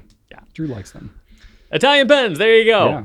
I like the Montegrappa Elmo 01 too. That's a great one. It's a really well-balanced pen. We've done a bunch of those, exclusives and stuff. So I always like that one as well. Cool. All right. This is you next. Yeah. Our friend Hill Ari wrote in and gave us a couple good questions. Actually, I think I'm going to save one till next week. But today we have the unique question: how do you keep your website consistent and up to date? Is it one person, a team? Oompa Loompas? Gremlins? It is definitely not one person. Robots that look a lot like Rachel? If I could clone Rachel, I mean, she's my wife, so we wouldn't have to do a whole lot. That would get awkward, but also be awesome because she's great. She could kind of do everything. We wouldn't need If I could take Rachel's capabilities, her brain, and like download it into like a hard drive, and then replicate her. We'd only need like 5 people power. Here. Yeah, we really would. I'd be out of a job. Yeah, she's really, really effective. She's definitely like the owner of the website. She's the champion of that website. It's like her baby, but she's also like really competent. I mean, she has been building HTML websites since she was like 15, back when it was like, orange backgrounds with green text and stuff like that. Uh, she's got some pretty hilarious websites she did back in the day. But she's very capable in that way. She was like the website person solely for this company for the first 7 years or so. So she definitely knows what she's doing, but we've always used a web host. We're not like custom programming our website. So, it's not like from scratch, especially today. That's just like not No one does a that. thing you can do in e-commerce. So it's definitely a team effort, so we're obviously building off a platform. We're Shopify based. But there's plenty of extra stuff to do, and not just in terms of like the structure of the website, but all the product listings. There's a lot of like architecture to the site, and there's a lot of custom theming and stuff that we've done, because like even if you get a like website provider who has like templates and stuff like that, there's all kinds of custom functionality of a company our size with our catalog that we're going to want custom capabilities to be able The to Nib do. Nook, the Swab Shot, the Pen Plaza. All that stuff, all the filters, the That custom is filters and all stuff. that we have. Rachel. Yeah. Well, so yes, it is definitely Rachel's the one that leads it. We do have a web developer, like outsource kind of company that we work with, that ever since we moved to Shopify back in 2018. So that's been 6 years now. It's the company that we worked with for our migration, and they were so good to work with that we just kept on working with them. So the deeper, like hardcore code and stuff like that, we get their help. But Rachel's like the liaison with them. She's the one who interacts with them the most. And she did write the original code for all of the comparison tools. She did. Like yes. that. Like she custom coded the Swab Shop and Nibnook and all that stuff. Now it's not her. It's been enhanced and redone. But it was we built off of that. It was her brainchild. Yeah. Yeah, for sure. But even today, she still does a lot of the product listing and a lot of the architecture type stuff on the site. But she's definitely not the only person that's doing that. Like it takes a village around here, because we have 6,000 plus products, and think about every image that needs to be done and uploaded, all the alt tags for all the images that need to be done, product descriptions written, meta tags, all the filtering that we have on our site. Literally every single one of those filters have to be selected and programmed into every single product. All of the technical specs that we have for all of those products, we have to do all those measurements, but then also we have to, plug all of those in for every single product that we have. So it's a lot. And then we have, if you look at like our bottom shelf listings and things like that, anytime we have sale items, anytime we have banners on the website that have, a sale of any kind, all that stuff has to be managed and programmed and all that kind of stuff. It's a lot. It takes a lot of people. So and launching and releases, like that's a whole other thing too. Absolutely. So there's like, if you're familiar with websites at all, there's two parts to the website. There's the front facing part, and then like front end and then back end. So there's the stuff that's like behind the scenes. You never see really what that work is, but it might impact your user experience. And then there's stuff like the pictures, the copy for the products, that kind of stuff.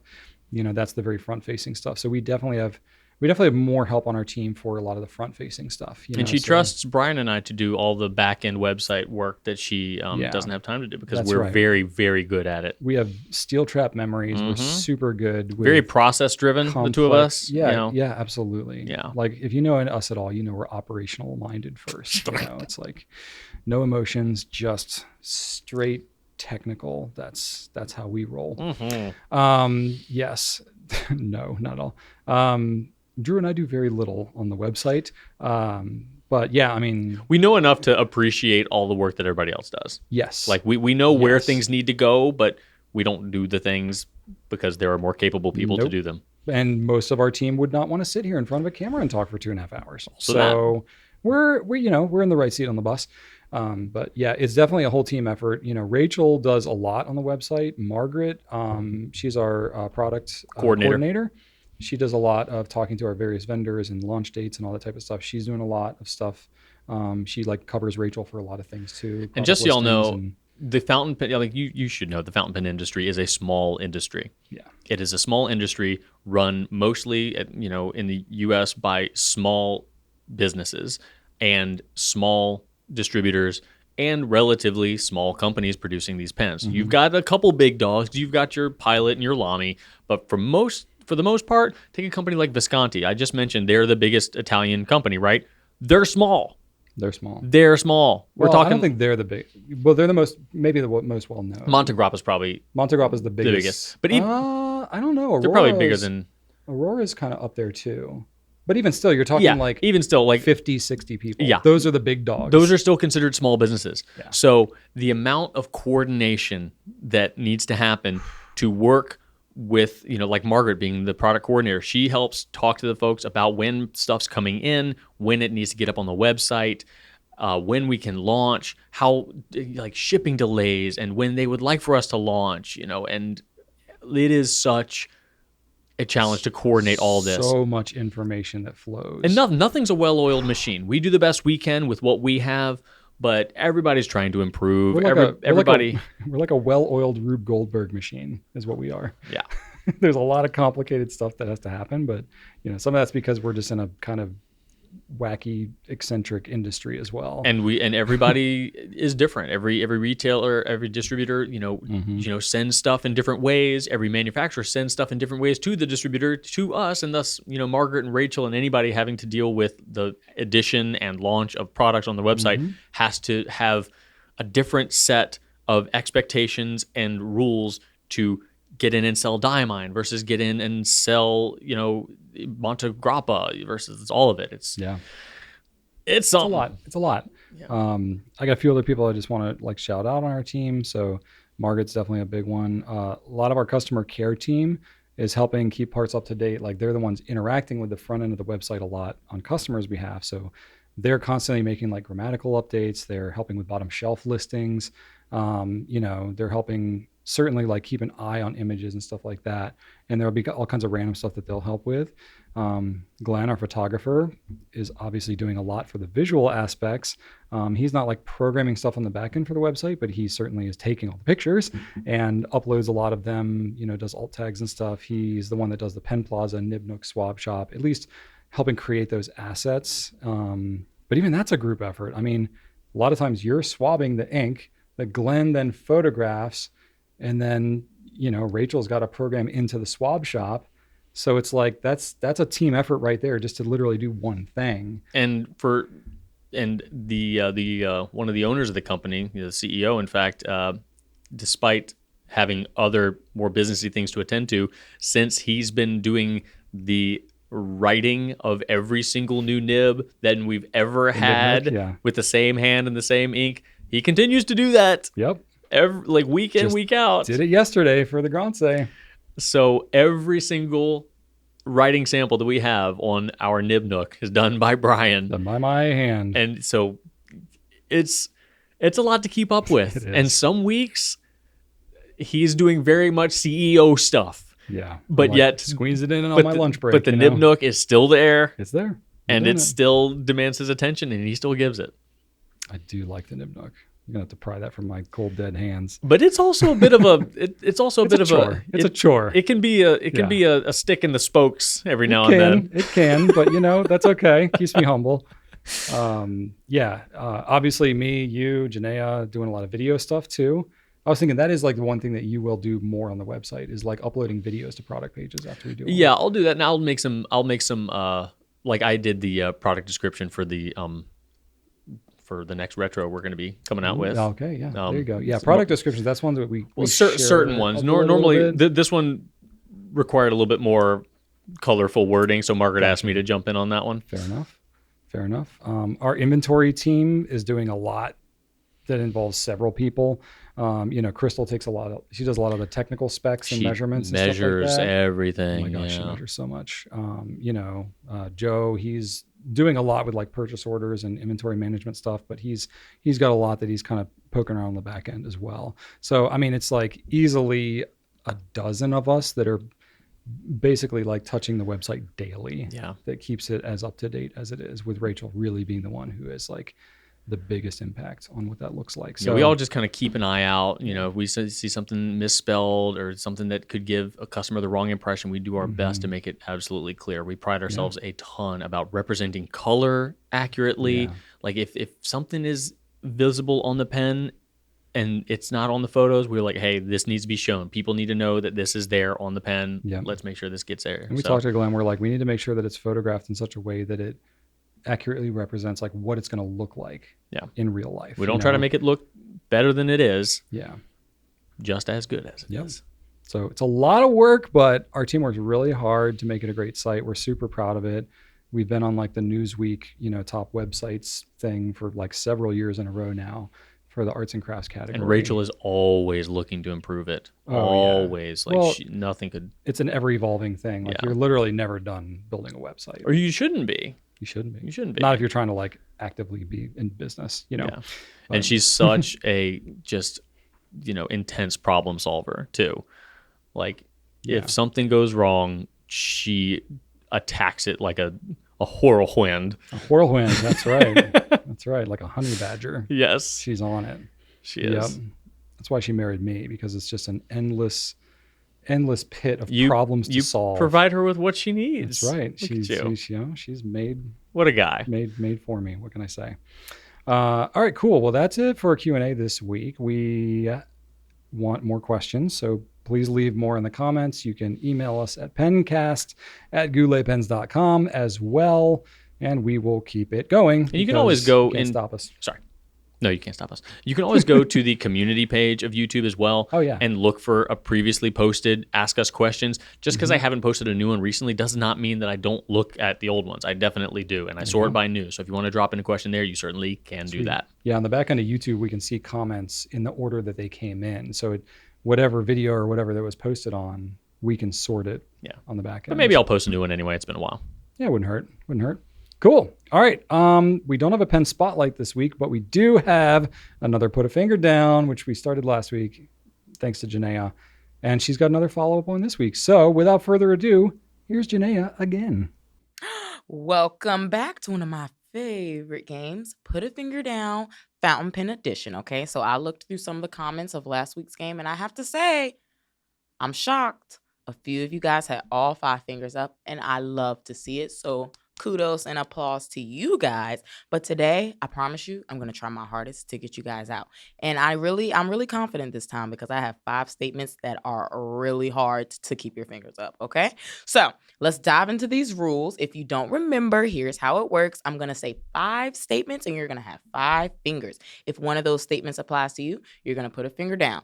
And if you put all 5 fingers down, you are out the game. Okay, so now that we've gotten into the rules, let's get into it. You guys ready? Here we go. First statement. Put a finger down if fountain pens is not your only time-consuming hobby. Ooh. If I listen hard enough, I can hear the collective groan from all you people getting out. I see you, and I'm sorry. Moving on. Put a finger down if you've left ink in a pen for more than a year. Tisk, tisk, tisk. Now, if you put a finger down for this one, come on now. You're dead wrong. I encourage you to take an hour of your time this weekend to clean your pens. Show them a little love. Appreciate them. They're your safe place, and you have to treat them as such, okay? All right. Put a finger down if you're attending the DC Pen Show this year. And if you put a finger down for this one, I'm actually glad, because I personally will be in the building, okay? It's going to be so fun. It's my first pen show. I can't wait to meet all of you. I've been talking to a couple of you online, like, are you going to be there? Are you going to be there? The answer is yes. I can't wait to see you. I'm going to bring my Lorem Ipsum pen that Miss Alyssa gifted me. I can't wait to use it, and I can't wait to meet all of you guys. But back to the game. All right, next statement. Put a finger down if you have more than 5 blue fountain pens. Sorry. And if you put a finger down for this one, let this be your wake-up call, okay? There are more color options than blue or even black or even brown. I encourage you to try out maybe an orange fountain pen, green, purple, or my favorite, pink. All right. Last but not least. All right, here we go. Put a finger down if someone gifted you your very first fountain pen. Oh, finally. If you put a finger down on this one, don't blame me. Blame the person that shamelessly brought you into this crazy hobby full of amazing people, and honestly give them a big hug because they did you a favor, okay? All righty. That was a good one, okay? If I was playing and I wasn't the game master, I would actually only have one finger up. So if I only have one finger up, I just feel like people that have been doing this for a long time, you're completely out. So what can I say? I'm sorry.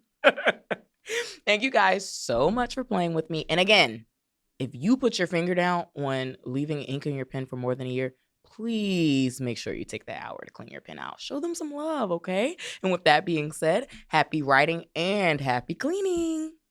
All right. Thank you, Janaea. You're awesome. Drew, you and I got to do our finger Everybody down else already things. did, yeah. Y'all already did, so y'all get to watch us do it. Feels a little weird because we're like doing it, but I don't know why it feels weird. We're just sitting here talking anyway. We have to join in. So put a finger down. Okay, start with 5. If fountain pens is not your only time-consuming hobby. Ha! Okay.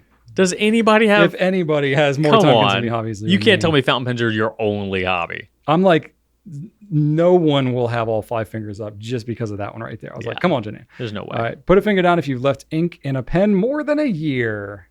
Is that on purpose? Does it count if you lose the pen and then find it later, but the ink's been in there more than a year? I don't think that counts. I think this is a negligence test. I'm pretty sure I've left many pens inked more than a year. I definitely have never come close to that. I don't even think I've done it for a month. I've probably done it with dozens of pens over the years. Yeah. Gracious. Okay, put a finger down if you're attending the DC Pen Show this year. Womp. Yep. Look at you and me doing totally different fingers. Put a finger down if you have more than 5 blue fountain pens. Oh boy, do I. Okay. I definitely don't. You don't have more than 5 blue fountain pens? I don't even know if I have one blue fountain pen. Get out of here. You don't have one blue fountain pen? I have a celluloid Visconti with the rings. Looks like a old school, like Manhattan, whatever. Yeah. I have one of those. It's blue. Okay. I don't think I have another blue one. I've acquired a blue fountain pen this week. I got one of those light blue Grances. They're pretty rad. Yep. Okay. And put a finger down if someone gifted you your very first fountain pen. You gave me my first. Did give you your first pen. My All-Star. Yep. You beat me by 1 again, Drew. Yep. I only have 1 finger up. That says something. I don't know. So which one? I wasn't gifted my first fountain pen. Right. That's the one I made my own first fountain pen. What? Which, how many people can say that? Not many. Unique situation. That's crazy beans. But that's my thing. So, okay. My number was 1, so that's pretty pitiful. But let us know in the comments how many fingers you had left up. And there you go. Golly, you know what? I will have another blue fountain pen soon. Oh, yeah? Yeah, let me... Is there a mythos or something that you got? I mean, I wouldn't say no to that. But let me just check the coming soon section here. You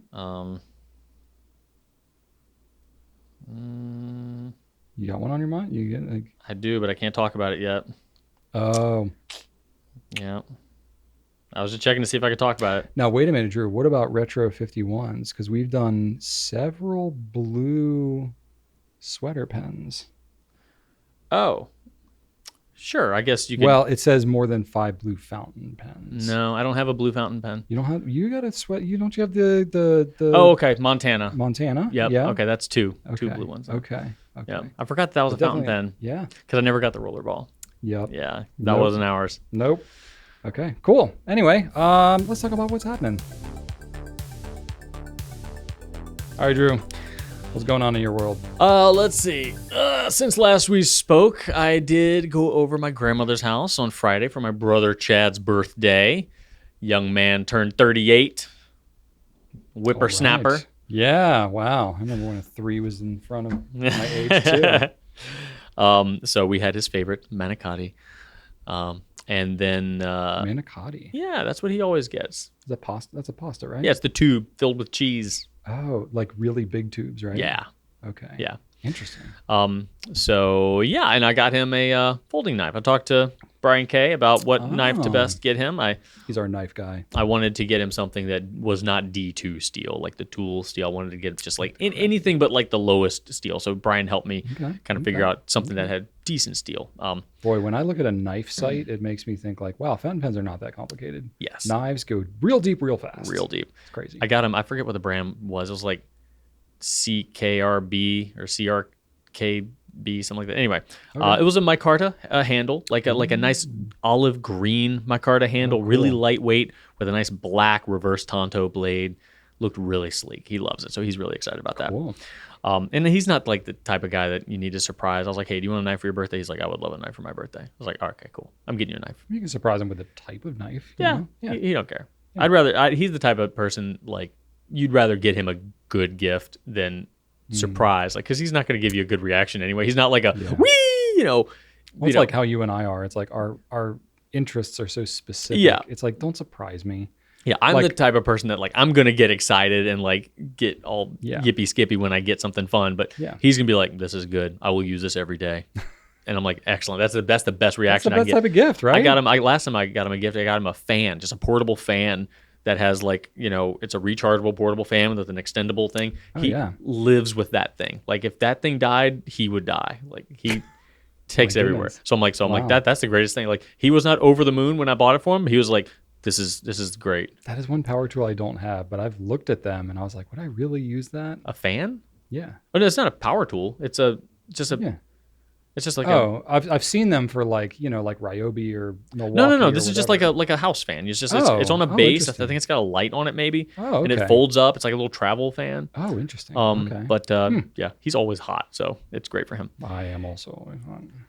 You should check it out. I'm just saying. So anyway, we were over there, and my everybody had left. I hung out, and I talked to my grandmother, my Mimi. She's 86, I think. Anyway, I said, "Hey, Mimi, rock on, Mimi." I'm always telling you, like, hey, call me if you need me to stop by and help you with anything, and you never do. My cousin lives with her, and she's like, "Well, I don't want to call you because he should do more." I'm like, yeah, but does he? Does he? And she's like, I was like, all right, what do you need? What do you need? Let me do something before I go. Shannon and the rest of the family were at the beach that day because we had her sister was visiting. So I'm just like, I got nothing. What can I do? She's like, well, I don't have an air filter. So I said, what do you mean? Like you don't have one? Well, my maintenance guy said there's not one up there, and she pointed to a grate that was pretty much up by the ceiling above one of her doorways. And she's like, the maintenance guy says there's not one up there.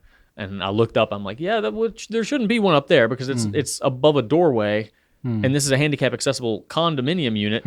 And it's got 6 screws, no latches or anything. So I'm like, yeah, that's probably not it. It's probably more like an air like comes out of it rather than so she said that another guy told her that it was supposed to be in the air handler unit outside in her little shed. So I'm like, okay. Let me go check that out. Went out there, looked in there because that's the way my previous house was. Big old fat air filter. So rather than having like the return in the wall with the filter right there, it was in the unit. Yeah. So I went out and looked. Nope, no place for it. So I was like, all right, what? So you've never had a filter? You've been in here for years. You've never had any air filter anywhere in the house? She's like, no. Those coils are I've got gonna be nasty. And she's like, yeah, and I've got like like allergies and like there's like mold problems. Like, Mimi, what? Oh yeah, that's a problem. Yeah. So I looked everywhere. I could not find it. I'm like, you don't have any grates like that anywhere else in the house? She's like, no. I'm There's got to be a return somewhere. So I got a little step stool. She had crap all over it from her little laundry area. Got the step stool, got out there, found a screwdriver somewhere, unscrewed all 6 screws to this thing in the wall. Yup, there was definitely supposed to be an air filter in there. Really? Up above a doorway.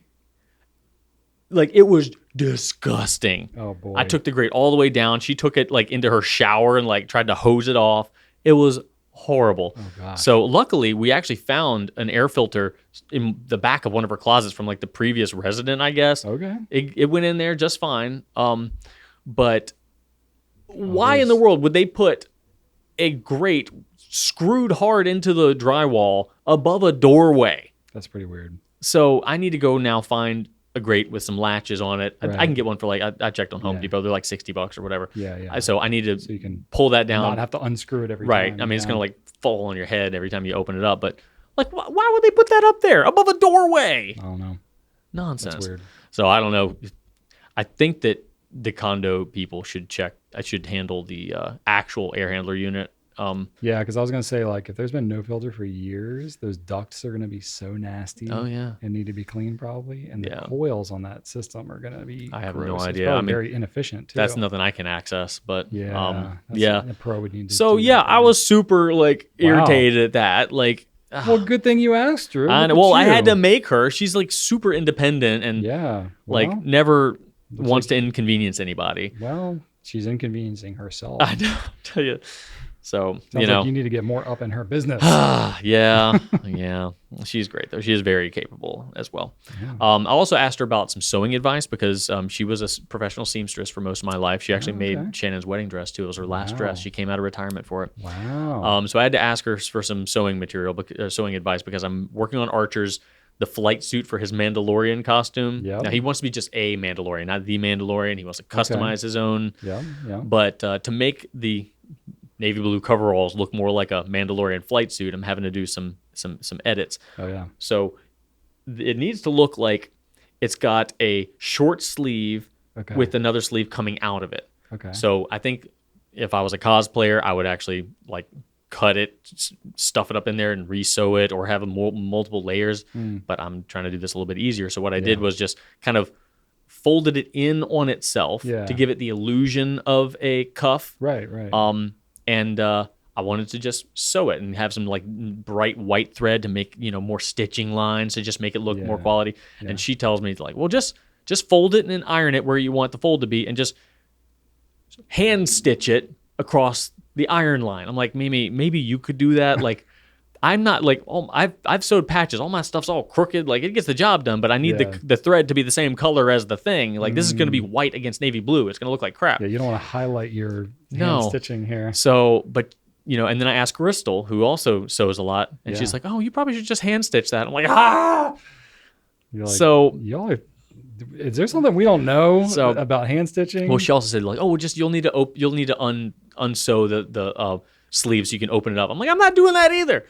So they both said hand stitching, so I'm like, "Okay, hang on. If I'm very careful." So I went to Michael's and I got some what they call tailor's chalk. It's like really skinny chalk. Oh yeah. So I did the ironing thing. Okay. I folded it in on itself, ironed it flat, and then took a ruler and that thin chalk and made a perfectly tiny fine line and stitched over the line. Okay. And it came out okay. Yeah? Yeah, I did it. Look at you. I did some sewing. Look at you, Drew. Yeah.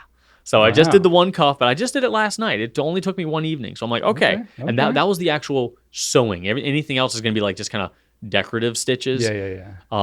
But I did a thing. Look at you. But it had to be exact. I'm like really, making sure they're all straight. Well, it's Not really like, important because it's going to be because he's going to wear it one night in the dark. Yeah, And exactly. not going to care. But Everybody's going to totally know what his outfit is. no and one's it's going to know. Be very They're like, critiqued. wow, Yeah. that's a really weird looking Boba Fett you got there.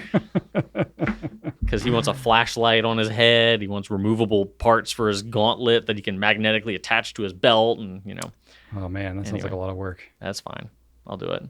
He'll remember it. Good on you. Good Yeah. on you. And then, of course, Saturday I went to the concert. I went to see Sammy Hagar and Hey, Loverboy okay. in Bristow, Virginia. So Sammy Hagar is now 76 years old. Wow. So he did about as good as I could have expected him to.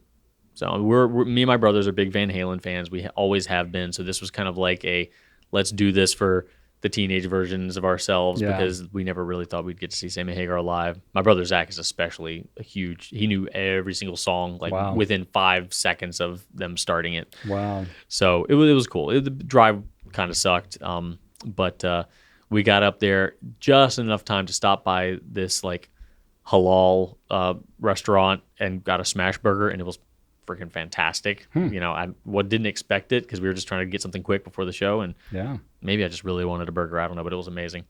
Yeah, sometimes food on the way to or from a concert is just going to be like I just need something in Yeah, me. it was phenomenal. Nice. We got there a little bit late. We only caught like the second half of the Loverboy act. They were fine. They played Working for the Weekend and all the other songs I knew. And, Yeah. they were definitely, they'd seen better days. But my dad was all judgy. Dad came too. So it was Dad, Chad, Zach, and our friend Michael. Okay. And Dad was all judgy because they were all old. And I'm like, Dad, they're not up They there. can't help that. Right. Well, I'm like, yes, you can look at them and be like, oh man, their best days are behind them. Or you can say, hey, they're up there, like not like lamenting the fact that they're no longer in their prime or wishing they were back. They're celebrating the fact that they once were. Yeah. And I feel like that's such a better way to look at it. And we can all do that. Every time, yes, there probably will be a point in all of our lives where we peak, where it's the best it was. And sure, on one hand, you can look back and be like, man, those were the days. If only I had one more day, back then, I would do that. Or we can be like, that was amazing. I'm so happy that I had that. And these bands, like, yeah, you can look at them and be like, wow, you're old and washed up. Or you can be like, I applaud you for getting up there in front of everybody, continuing to celebrate what you achieved, the songs that you were able to give to the world, the energy that you brought. You're still kind of celebrating that period, and if you look at it as a celebration, it's not sad at all. Yeah. So that's what I chose to do anyway. Fair enough. So it was a good time. And then Sunday we kind of just took it easy. Shannon's sister and brother-in-law and nephew were in town. They stayed with us, and they had gone out somewhere, and I opted to stay home with Archer and watch a movie. So I popped in Ghostbusters, and apparently the concert took a little bit more of a toll on me than I thought, and I just fell asleep during most of it. Yeah, I did. But, we have one of those love sacks, You are 40 now, Drew. It was pleasant, man. I woke up in enough time to see Stay Puffed. It was all there good. you go. All right. Yeah, so that was actually pretty nice. I'm not going to fuss about that. Yeah. And then a bit of a garden update. I don't know if anybody cares about that, but tomatoes are doing great. I've got purple bumblebee, regular big beef, and then I've got some black strawberry tomatoes. All are going great. I've got just pulled a massive big beef tomato yesterday. We've had a lot of heat around here recently. And then followed by a lot of rain. We had a lot of rain. So I've been pulling the tomatoes a little early because you can pull them when they're like orange and they can ripen inside just fine. Right. There's really no difference in taste. Okay. But if you leave them out after a big rain, they can actually start to split because they get a little bit too much water. Yeah. So I've been pulling them off a little early, so that didn't happen. But overall, everything's been good, except, Brian, something's been stealing my kumquats. What? I have little tiny baby kumquats, little green ones, and about half of them have gone missing. And they're not falling, because I'm looking around. They're not there. Something is... Some creature? Some creature pulled my little baby kumquats, and I'm mad about it. Mm. Because I've been excited about my kumquats. What do you think's taking them? I have no idea. And the tree is so small, nothing could hang on it or climb like on a it. Squirrel or something, like it would kill it. Probably? Yeah, it would. I don't think it's not big enough. Maybe it could be like a raccoon could like stand up and pull off of it. Maybe. But you have deer? Deer? No, it's fenced in backyard. Oh, fenced in. No, it would be deer then. So maybe a bird. I don't know. Could be birds. Yeah, could be birds. But I don't really know, since citrus is not something that's local to our area. Right. I don't. It's hard to say. Like, you're not going to just casually mention it and be like, oh yeah, I'll tell you what eats citrus, because no one around here grows citrus outside. Like monkeys? I don't know. Yeah, probably monkeys. Yeah, it's got to be monkeys. So anybody from Florida, let me know what eats tiny citrus balls. I don't know. Go. Fire ants. Yeah, probably. And then a couple of you asked recently that we should talk more about what we currently have inked up, so I just figured I'd get that out of the way. Oh. I have my Kaweco Lilliput here, and it's the green and aluminum one. And I recently did a video on something where I talked about Roarer and Cleaner Alt. Oh, my pen matches. Mm-hmm. I matched the Bennu Matcha Latte to Roarer and Cleaner Alt Goldgrün, and I realized, as much as I've talked about that ink over the years, never actually inked it up in a pen. And I found that it was a good match for my Lilliput green here. So Alt Goldgrün in my Lilliput green. I have Pilot Iroshizuku Yamabudo in my 912 with the FA nib there.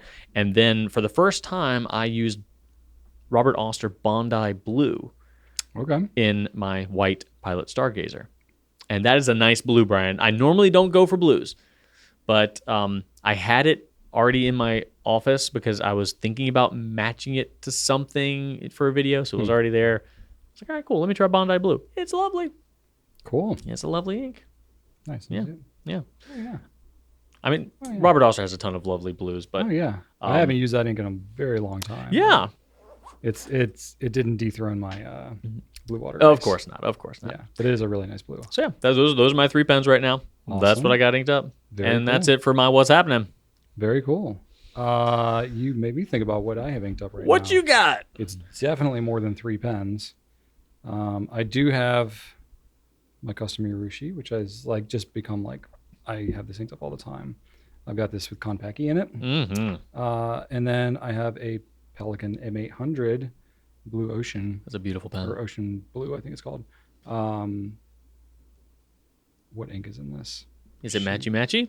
You have a teal in there? Shoot, what ink do I have in here? This is my problem is I don't write it down. What do I have in there? Blue water ice? It might also be blue water ice. Yeah, because I think I was like on the run getting this. That's what I keep in my backpack all the time. So I think I did that. And then I don't have this on me right now, but oh well, I also have my Lamy 2000 blue water ice as well. I have a lot of blues right now. And then I just inked up a bunch of pens. I had the Grance, Pilot Grance, and then with Noodler's Black because I just did the Nib Nook. And then I ended up using pretty much every Pilot custom pen, inked that up with Konpeki because I use that in a video that y'all will see in a couple of weeks. There we go. So that's what I've got at the moment. And then I have various other things inked up, but that's everything I've been writing with in the last week. Love it. Cool. Let's see here. So we had a really busy week last week.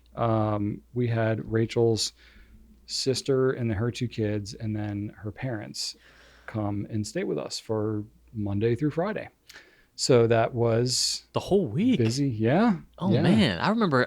For whatever reason, I thought it was like the second half of last week. Nope. It was the whole week. Dang. So, I mean, it was cool. I was, going to the office basically every day. So I wasn't around as much. Sounds like As you if were. I- Were you escaping, Brian? I was not escaping. No, I genuinely had a lot of work to do at work. And then I went home and normally what would be like the downtime, take care of chores, all that kind of stuff was family visiting and meal prep for, 10 people or whatever. And it was a thing. It was kind of a Also, thing. spoiler alert: prepping a video all about all of the Pilot custom pens. Yes. That is an undertaking. That was great timing with we filmed that on Friday. So having that looming over me all week with a full week and having family visiting. And y'all know Brian doesn't phone in research topics. No, I don't.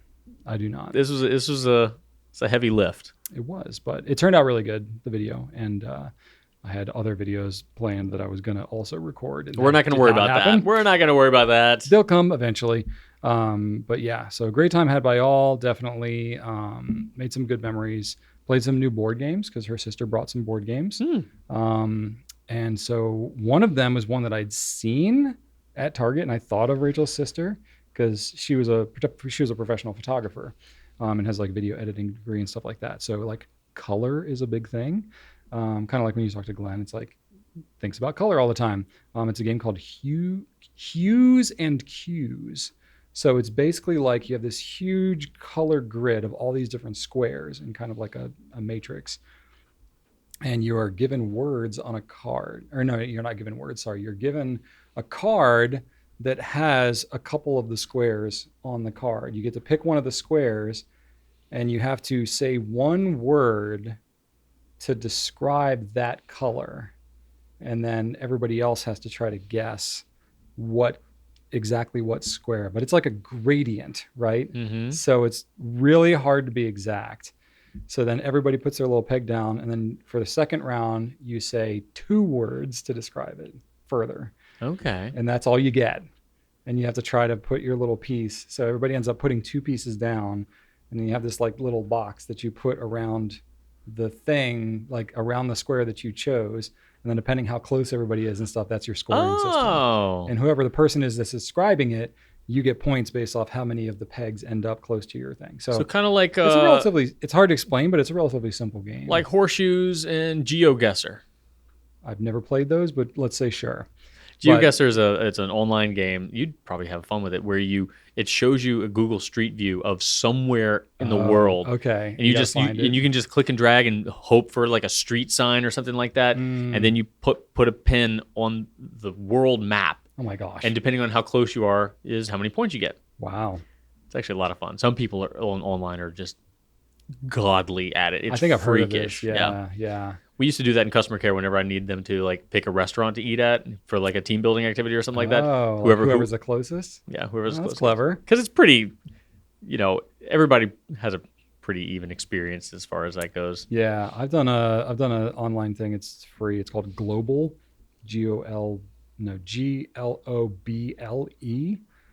It's like Wordle but with geography. So there's basically like it picks a country, and you have to guess a country, and then it tells you if you're like warmer or colder kind of a thing. Okay. And you just keep guessing until you eventually get the random country. Interesting. Okay. Yes, it makes you really realize how many countries you don't know. Oh, I know. Like especially I get to don't know a lot. Like for me, like most of Africa and Southeast Asia is like, oh boy, I thought I knew some countries here, but I really don't. No, not only that, but I don't know where anything is in relation to itself. Just oh yeah, well you probably hate that game. Stereotypical American. But it would be a good way to learn some things. So anyway, Hues and Cues was a fun game. Really enjoyed that one. It's also interesting to see like, when somebody says like jade, you're like, oh wow, everybody has like a really wide range of what they think jade is and stuff like that. Yeah.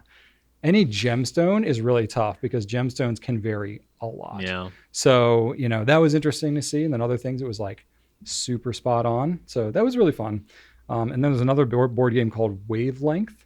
So this one is more of a word game, but it's you have this like kind of dial thing, and it gives you basically like you have two words that are opposite of each other. So you could say like, tall or short, for example. And the person that's doing the word or whatever, you have to say one word to describe where it kind of falls on that spectrum. So you're given the target first. So I'm not describing it well, but it's like if you have short and you have tall, you're randomly spinning this wheel, and it tells you like where it should land on there. So it might be like 30% short, 70% tall kind of a thing. And you have to come up with a word to describe what would fall in that range, and everybody else has to guess where it is. I'm not explaining it well. It's a relatively simple game once you get it, but it's another like word describing type game. And it was just very interesting to play that. It was me and my kids and Rachel's sister who mostly ended up playing it, but it was pretty fun. So that was a good time. Had playing those. Also, this isn't anything I did this weekend or this week. I did it a couple of weeks ago, but you were talking about being at your Mimi's house, and it made me think about a random use that I got to apply some silicone grease, because silicone grease isn't just for fountain pens. The stuff we sell? Yeah. So my parents have, a sink that's got like it's a kitchen sink, but they have like a dual sink thing with the spout that you can like move back and forth between the two. Yeah. Pretty common, right? Well, it was like really hard to move. And I had just helped them replace this faucet like a year or two ago. And it's like, it shouldn't be that hard. And I was like, you know what? You know what it needs? I bet it needs some grease. So, took the whole thing apart, pulled it out. Sure enough, it's got a couple of O-rings in there. Took some silicone grease, greased it right up. It's like butter now. Nice. Just so smooth. And I was like, heck yeah, silicone grease. Did you use like plumbing silicone grease or the stuff No, literally stuff? I used a jar of Goulet pens silicone amazing. grease. Yep. Because it's like, it's food grade and all that kind of stuff. So it's like no concern using it in the kitchen. So 100% used it. Working great. I'm curious to see how long it'll last in that application. But I mean, it's literally doing kind of the same thing that a fountain pen like piston seal is doing. Rubber O-rings, dealing with water-based water, helping something. a rubber seal to operate smoothly within water. Yeah. It's kind of exactly what it's doing. Yeah. So that was pretty neat. Anyway, had a fun little thing happen in the last week. Why do I feel like you're being sarcastic about this? Because I am being sarcastic about it. So my, my in-laws were all visiting. My father-in-law goes, there's this thing up in the trees on your driveway. It's like, have you seen that? And I was like, what do you mean like a thing? He's like, yeah, it looks like some kind of like nest or something like that. And I was like, oh boy, like a bird's nest? He's like, no, not a Not bird's at all nest. like that. So I go and I look at this thing and I was like, holy crows. This is bigger than a basketball. It's this huge brown nest that just the nest itself looks terrifying. But it's like 30 feet up and it's just like on a tree that's like right off my driveway. So it's like not directly hanging over the driveway, but it's like right on the edge there.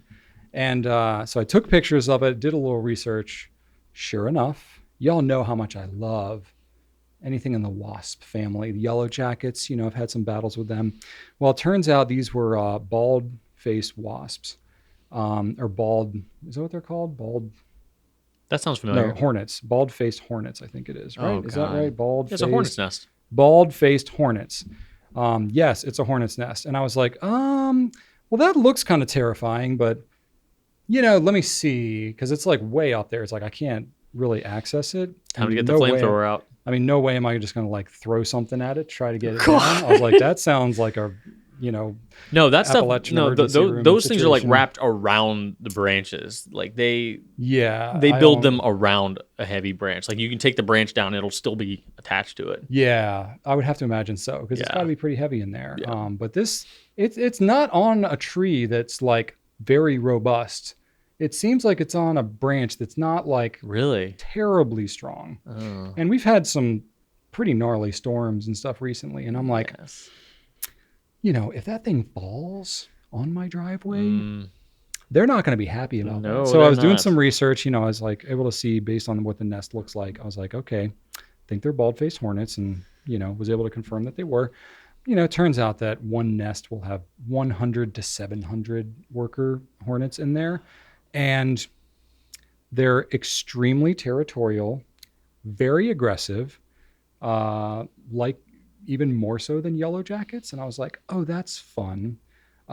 They can grow like an inch long, so they're big. They do not lose their stingers when they sting you, and they can selectively inject venom when they do. And yeah, basically if you, and yeah, so like they're extremely territorial. So if you come near their nest or mess with their nest, they're going to come after you and sting you and sting you and sting you over and over and over again. And it's definitely like a thing where, I mean, if you're allergic, that's obviously terrifying. life-threatening. But yeah, I mean, it is life threatening because if you disturb one of these nests, they like hundreds of these things can come and just sting you over and again. And you can basically get injected with so much venom that you can die. And I was like, well, that does not sound fun. And even though I have a beekeeper suit, in no way do I want to test the limits of what that suit can do. It's just not worth it. So I was like, I'm going to call somebody about this. And I did. And they were coming this morning to take care of it. And I haven't heard back yet. So I'm hoping that it's just not there anymore, but you know, we'll see. So that was pretty terrifying. And you know me, I definitely do more around my house than I have reason to. I should hire more people based on how much time I have and how many other people can do some of these things, probably even better than me, but I just like doing things. But that was one where I was like, nope. Wise. I'm definitely get that taken care of by a pro because I'm not messing around with that. No. You know, if it's a yellow jacket's nest in the ground, I know I can put on my suit. I can go in at night. I can spray junk in there, cover it up. You know, that I'm pretty much got a handle on. Yeah. But that thing, just a basketball-sized nested thing, I'm like, that is pretty much nightmare fuel. So, No. you know, I did, while my in-laws and all the kids and all that were visiting, I had to be like, hey, everybody, so like, you know, don't go down the driveway because would hate for that thing to just like break off and hit the ground and have hundreds of those things just around. And I'm guessing since you never noticed it before that it was active and kind of newish. Oh, it had to be. Yeah. Yeah. I hadn't seen it before. I mean, it's definitely Because I've active seen this year. people like they've found like vacant ones, and you know they'll have them like on display, like, hey, I would check, be- it's an old wasp nest. But I would be really surprised if it was something that had been there for like because you would have noticed it a by year now. plus. Yeah. So I don't know. I guess I'll get a report from the exterminator or whatever that comes. But And 30 feet up, Still. that's too high up to really see any activity. I mean, I had binoculars and I was able to look and I saw bugs. There you go. So I was like, yeah, That's all that matters. nah, we're just, If nah. there's anything in there, then there's more in there. Nope. No, thank you. Mm-mm. So that is It's a whole lot of nope. hopefully now taken care of. Whole lot of nope. And what's really been fun, a nice little extra, excitement in my life is I've been cycling more regularly. It's been actually a month now that I've been cycling basically daily again. Dang. And like, That's crazy. I haven't lost a ton of weight, like maybe 5 You gotta pounds feel or better so. though. I feel so much better. Yeah. And like my shorts are looser. Like I went down a belt notch and I'm like, it's definitely having an impact. And it's helping with my energy level and stuff like that. And I'm like, I did this a decade ago. I lost a ton of weight cycling and just, it was hard and I didn't keep up with it. And I've been doing it off and on, but I haven't like really regularly done it in probably a good 5 years. And so like I'm doing it every day again. I'm like, boy, this makes just such a difference in how I feel. So I'm waking up early. I hate waking up early, but I do it just because I feel so much better. So I'm doing that. But what's really fun is that I have to go down my driveway to access the road, to be able to ride my bike. So it's like every single morning. You see it? Oh, I it's up see there. it. You It's gotta go looming under it. over there. Yeah. It's looming over there. I'm just like, please, Lord, do not let me get attacked by these hornets as I'm riding today. And I have to do it when I start my ride and I have to do it when I come back. And I'm like going really slow. And it's like right around a bend that's in my driveway. So it's like a blind turn sort of a thing. So I'm just like hoping and praying every day that I'm not going to get murdered. It's by not going to be there tomorrow morning. That's my hope. So we'll see. But anyway, I have been riding regularly and I've noticed a huge difference in my own, for one, my overall fitness and mental acuity, but also my lung capacity for playing the saxophone has helped tremendously doing the hard cardio. But also I've used like an app to track, my rides and stuff like that. And, it's like started out and it was humbling because it's like, yeah, I'm definitely not in the shape that I was, but just within a month's period, I'm like pretty much back up to my average riding speed of where I was when I was more closer to my peak, which was now like 10 years ago. So I'm like, okay, there is hope. That's a big deal. There's hope at 40, That's a big deal. Still can get it, but it just takes a little longer and it takes a little like, more, 40-year-old Brian could go toe-to-toe with 30-year-old Brian. Might even beat him up. We'll see. 30-year-old Brian went pretty hard on the cycling. I was riding 20 miles every morning. Yeah, but you got that old man strength now. Yeah, exactly. Yeah. We'll see. We'll see how I keep up with that. But anyway, so the cycling is going well. I mentioned the pens. I played with the Pilot Grances, did the Nibnooks for those. So that was pretty fun. Even shot a little short form video that we're going to put out. That is probably already out by now. So that's kind of fun. Finally finished watching Brooklyn Nine-Nine, which Rachel and I, at the time that it was on, watched it, but not the final season because that's when COVID hit. And we just lost track of all of our TV shows and stuff that we were watching at the time. But my kids got into it. And so we had been watching it, but the last season's kind of tough because, anytime there's like a writer's strike or something as disruptive as COVID, it just changes the whole nature of the show. And the last season was kind of harder to get through on Brooklyn Nine-Nine. It was just not as lighthearted, because that's like when all the Black Lives Matter protests and all that, George Floyd, that's when all that stuff was happening, was when they were filming that last season. Mm-hmm. And they had other people that, had left the show and they were not as involved. And it was just tough. You kind of like just feel it in the air. You could just tell. Yeah. You could just tell. Sort of like, I don't know if you ever watched Scrubs. No. That was like that too, or like Community, how you could just tell it's like, oh boy, like, well, Dan Harmon left, people and came back, and stuff changes, and you're like, it's just not the same. Yeah. So like for like a couple of weeks now, we've had like the last couple of episodes of Brooklyn Nine-Nine, and the kids have just been like, oh, I don't really want to, But Rachel and I never saw the last season, so I'm like, guys, come on, let's just power through it. We couldn't watch it with all the family visiting, but this weekend I was like, we're doing this. There you go. Let's just friggin' finish this season.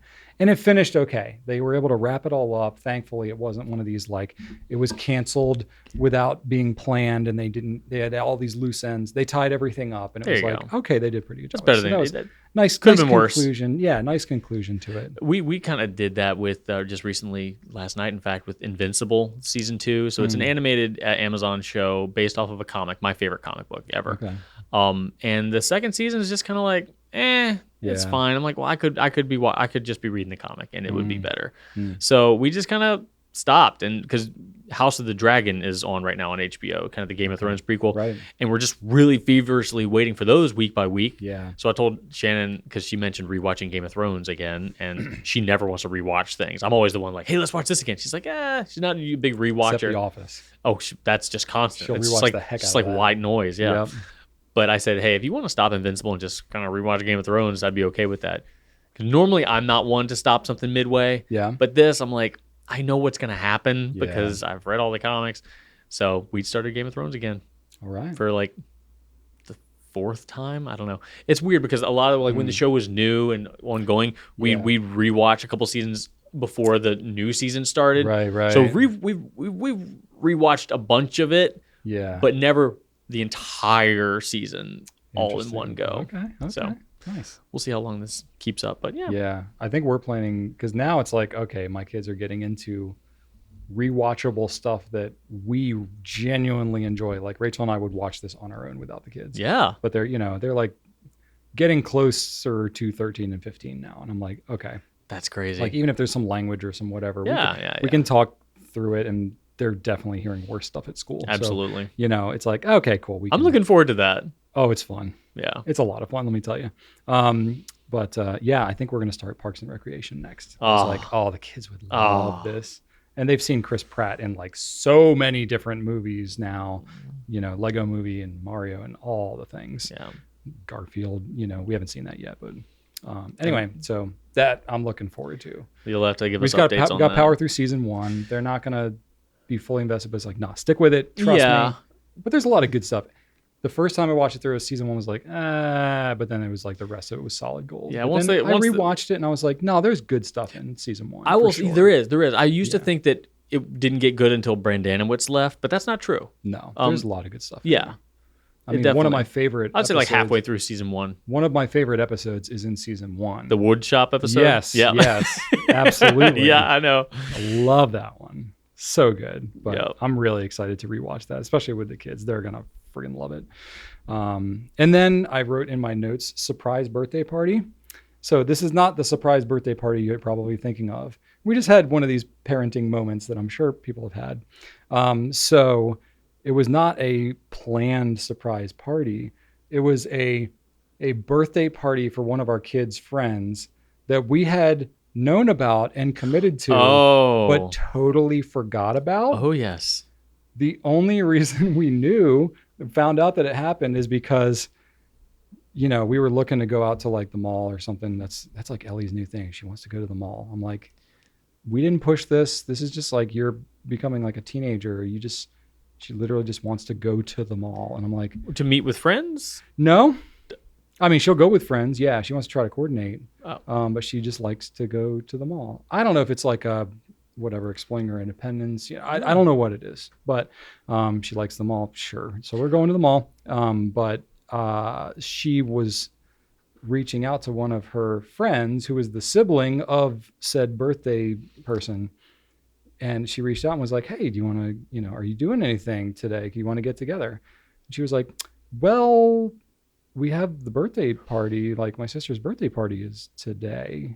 And Ellie was like, oh, hey, Mom. Of course, And yes. Rachel was like, oh, yeah. So I was like, let's go run and get a gift card somewhere. We might have to give cash. And, it was fine. They went and both our kids went and they had, because it was like, both the kids there were like close to our kids' ages. So they had a good time.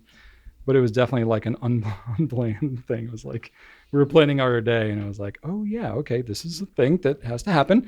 Oh, yeah. So that was just a fun little thing that happened in the middle of the Saturday, and we had so many people, and we've been doing so much laundry and so much stuff that it was like we kind of just like chilled. So we did a lot of work, but then we also just like chilled hard this weekend after this grueling week that we had, and that's what my last week has been like. Sounds good. Yep. Well, I look Nothing forward. crazy dramatic. I still have not replaced my toilet paper holder. Oh, Did I talk about that last yeah, week? you did. Yep, haven't replaced that yet. We only have the stand-up toilet paper holders in our house. We don't have any on the wall. Yeah. And they get knocked over so often. I bet. Yeah. Well, they're so top heavy. It's just Yeah. like, Do they have like spare rolls you can keep at the They bottom do, to they like weigh do. it down a little bit? And sometimes they're in Sometimes there. they're way down. Sometimes they're in there. Sometimes they're not. I got you. Yeah, we don't have a 1 in, 1 out. We basically have a 3 out, 3 in. Yeah, that's fair. I mean, I'm kind of the same way. Yeah, we've got one of those that just holds the toilet paper, but then we've got the holder. Yeah. But anyway. Yeah, I still haven't done that. That's but no leaks through the ceiling, so that's a plus. That's a huge plus. Yep. Anyway, cool. Well, that's all we got for this week, y'all. We are going to wrap it up, and then I do have some random fun facts about websites. You did it. Good Hang job. on. Yep. All right. Thank you, everybody, for watching. Please leave us some feedback. Let us know how we're doing. We need some questions for the show, so leave those. Of course, you can check out gouletpens.com for fountain pen, ink, paper, all that good stuff. And check us out on YouTube, Instagram, TikTok, and see all of our cool, fun content that we're doing regularly. And I let Drew know as we started the Pencast today, I was like, I did not put a fun fact together. So that might have been recording. I don't know. I'm going to kind of ignore you as you're answering some of your questions so that I can come up with something. And I did come up with some stuff. It's not one cohesive fun fact, but it's got a theme. So I was just kind of curious, how many websites are there? There's at least Just 6. like total. How many websites are there right now? Now, I will say I didn't come up with I came up with a lot of specific numbers, but they varied a lot. So Statista, which is one, site that usually has some accurate data, as of 2021, they said there were 1.88 billion websites. But then a Forbes article said in 2024 there were 1.09 billion. That's a pretty big range of like 800 million. Yeah. So I don't know, somewhere in between 1.09 billion and 1.88 billion we'll go with. But I did find some consistency that there's only about 80% of websites are inactive. So, only like 20% of websites are actively being like updated. Really? And used. Yeah. There's a lot of old dead weight around there on the internet, apparently. Huh.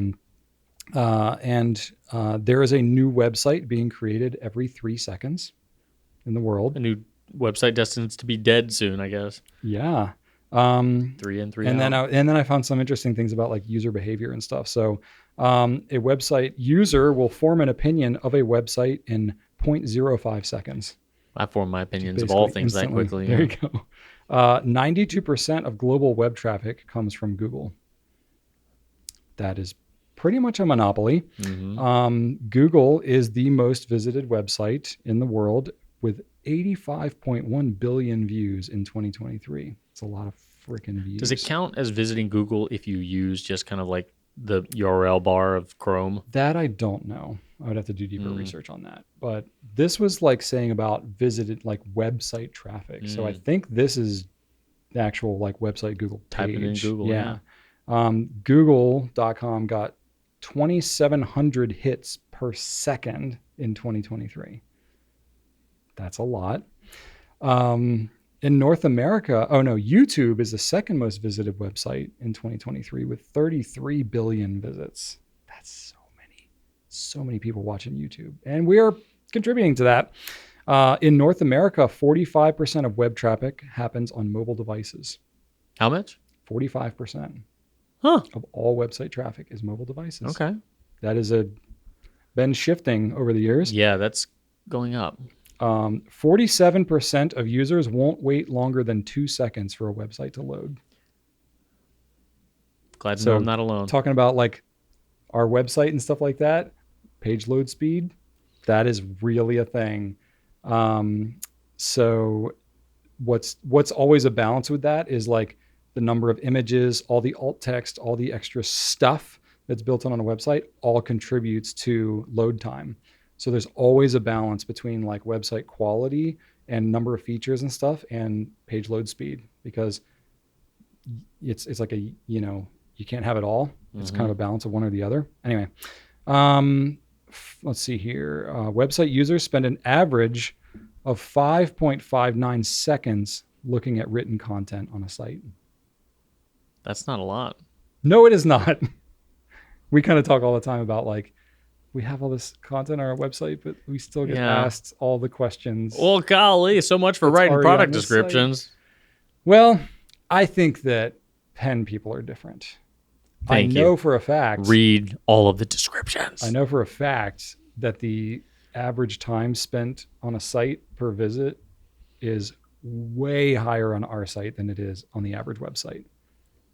Way higher. So y'all are way more invested in what you're looking at than the average website visitor on the average website. You guys. 61% of people surveyed said that if they don't find what they're looking for within about 5 seconds, they will leave the site and go elsewhere. I have no illusions about my own website proficiency to think that I can find what I want in 5 seconds. That's 61%. Well, you might be part of the 49%. Is that right? No, that's not right. Good Lord. What is that? Oh, don't ask me about numbers. What's 100 minus 61? Probably 3. 39. Oh. Goodness. 39%. You're part of the 39%. And then last little fun fact here. As of Q4 of 2023, 54% of all web traffic came through mobile phones. So the world is more mobile than not on the internet. Like car phones. Yep. What? What do you mean? Car phones? Throwback. I never had a car phone. My dad did. Yeah? It was very fancy. He had it like wired up so he could do it on speaker. You know, it was like Ooh. hard mounted to the floorboard. Oh yeah. Yeah. It was an apparatus. Oh yeah. He was a Back in the day. fancy lad. And you had to pay like per minute back in the day too. Probably. It was not cheap. Car phones were not cheap. No. Crazy. We didn't have a car phone. Most of like one of the cars that we had growing up, I didn't even have an armrest because it broke off. It was like crappy old Mercury and the armrest broke off. They were like, well, you just don't have an armrest now. Yeah. So like for several years as a child growing up, and there was no middle armrest in cars back then. No. So I'm on these like blue, it was blue with blue interior and not a good looking blue either. And you know, that like vinyl bench seat, you know, with just the belt. Oh yeah. Seat belt, you know, no shoulder. Forget that. With no armrest. So here with me with my lanky arms, I'm just a kid sitting in the back, just flopping around, just like sitting like this, sweating on those non-breathable vinyl seats. Oh yeah. That car ended up overheating on a trip, and my parents just literally had to like leave it. It was just done. And I was young. I was like 6. And my older sister, the car was overheating, so there was like smoke coming out of the engine. She told me the car was going to explode. So like we had to like run away. I was like freaked out. My mom had to like chase us down because my sister said like the car was going to explode. Of course. I mean, that's what she thought. She was probably like 9, you know. And here I am, 6-year-old, thinking I'm going to die. Yeah. Isn't that funny? Anyway, that's enough. That's enough of fun facts. So there we go. Hope you all enjoyed that. We'll see you next week. And right on.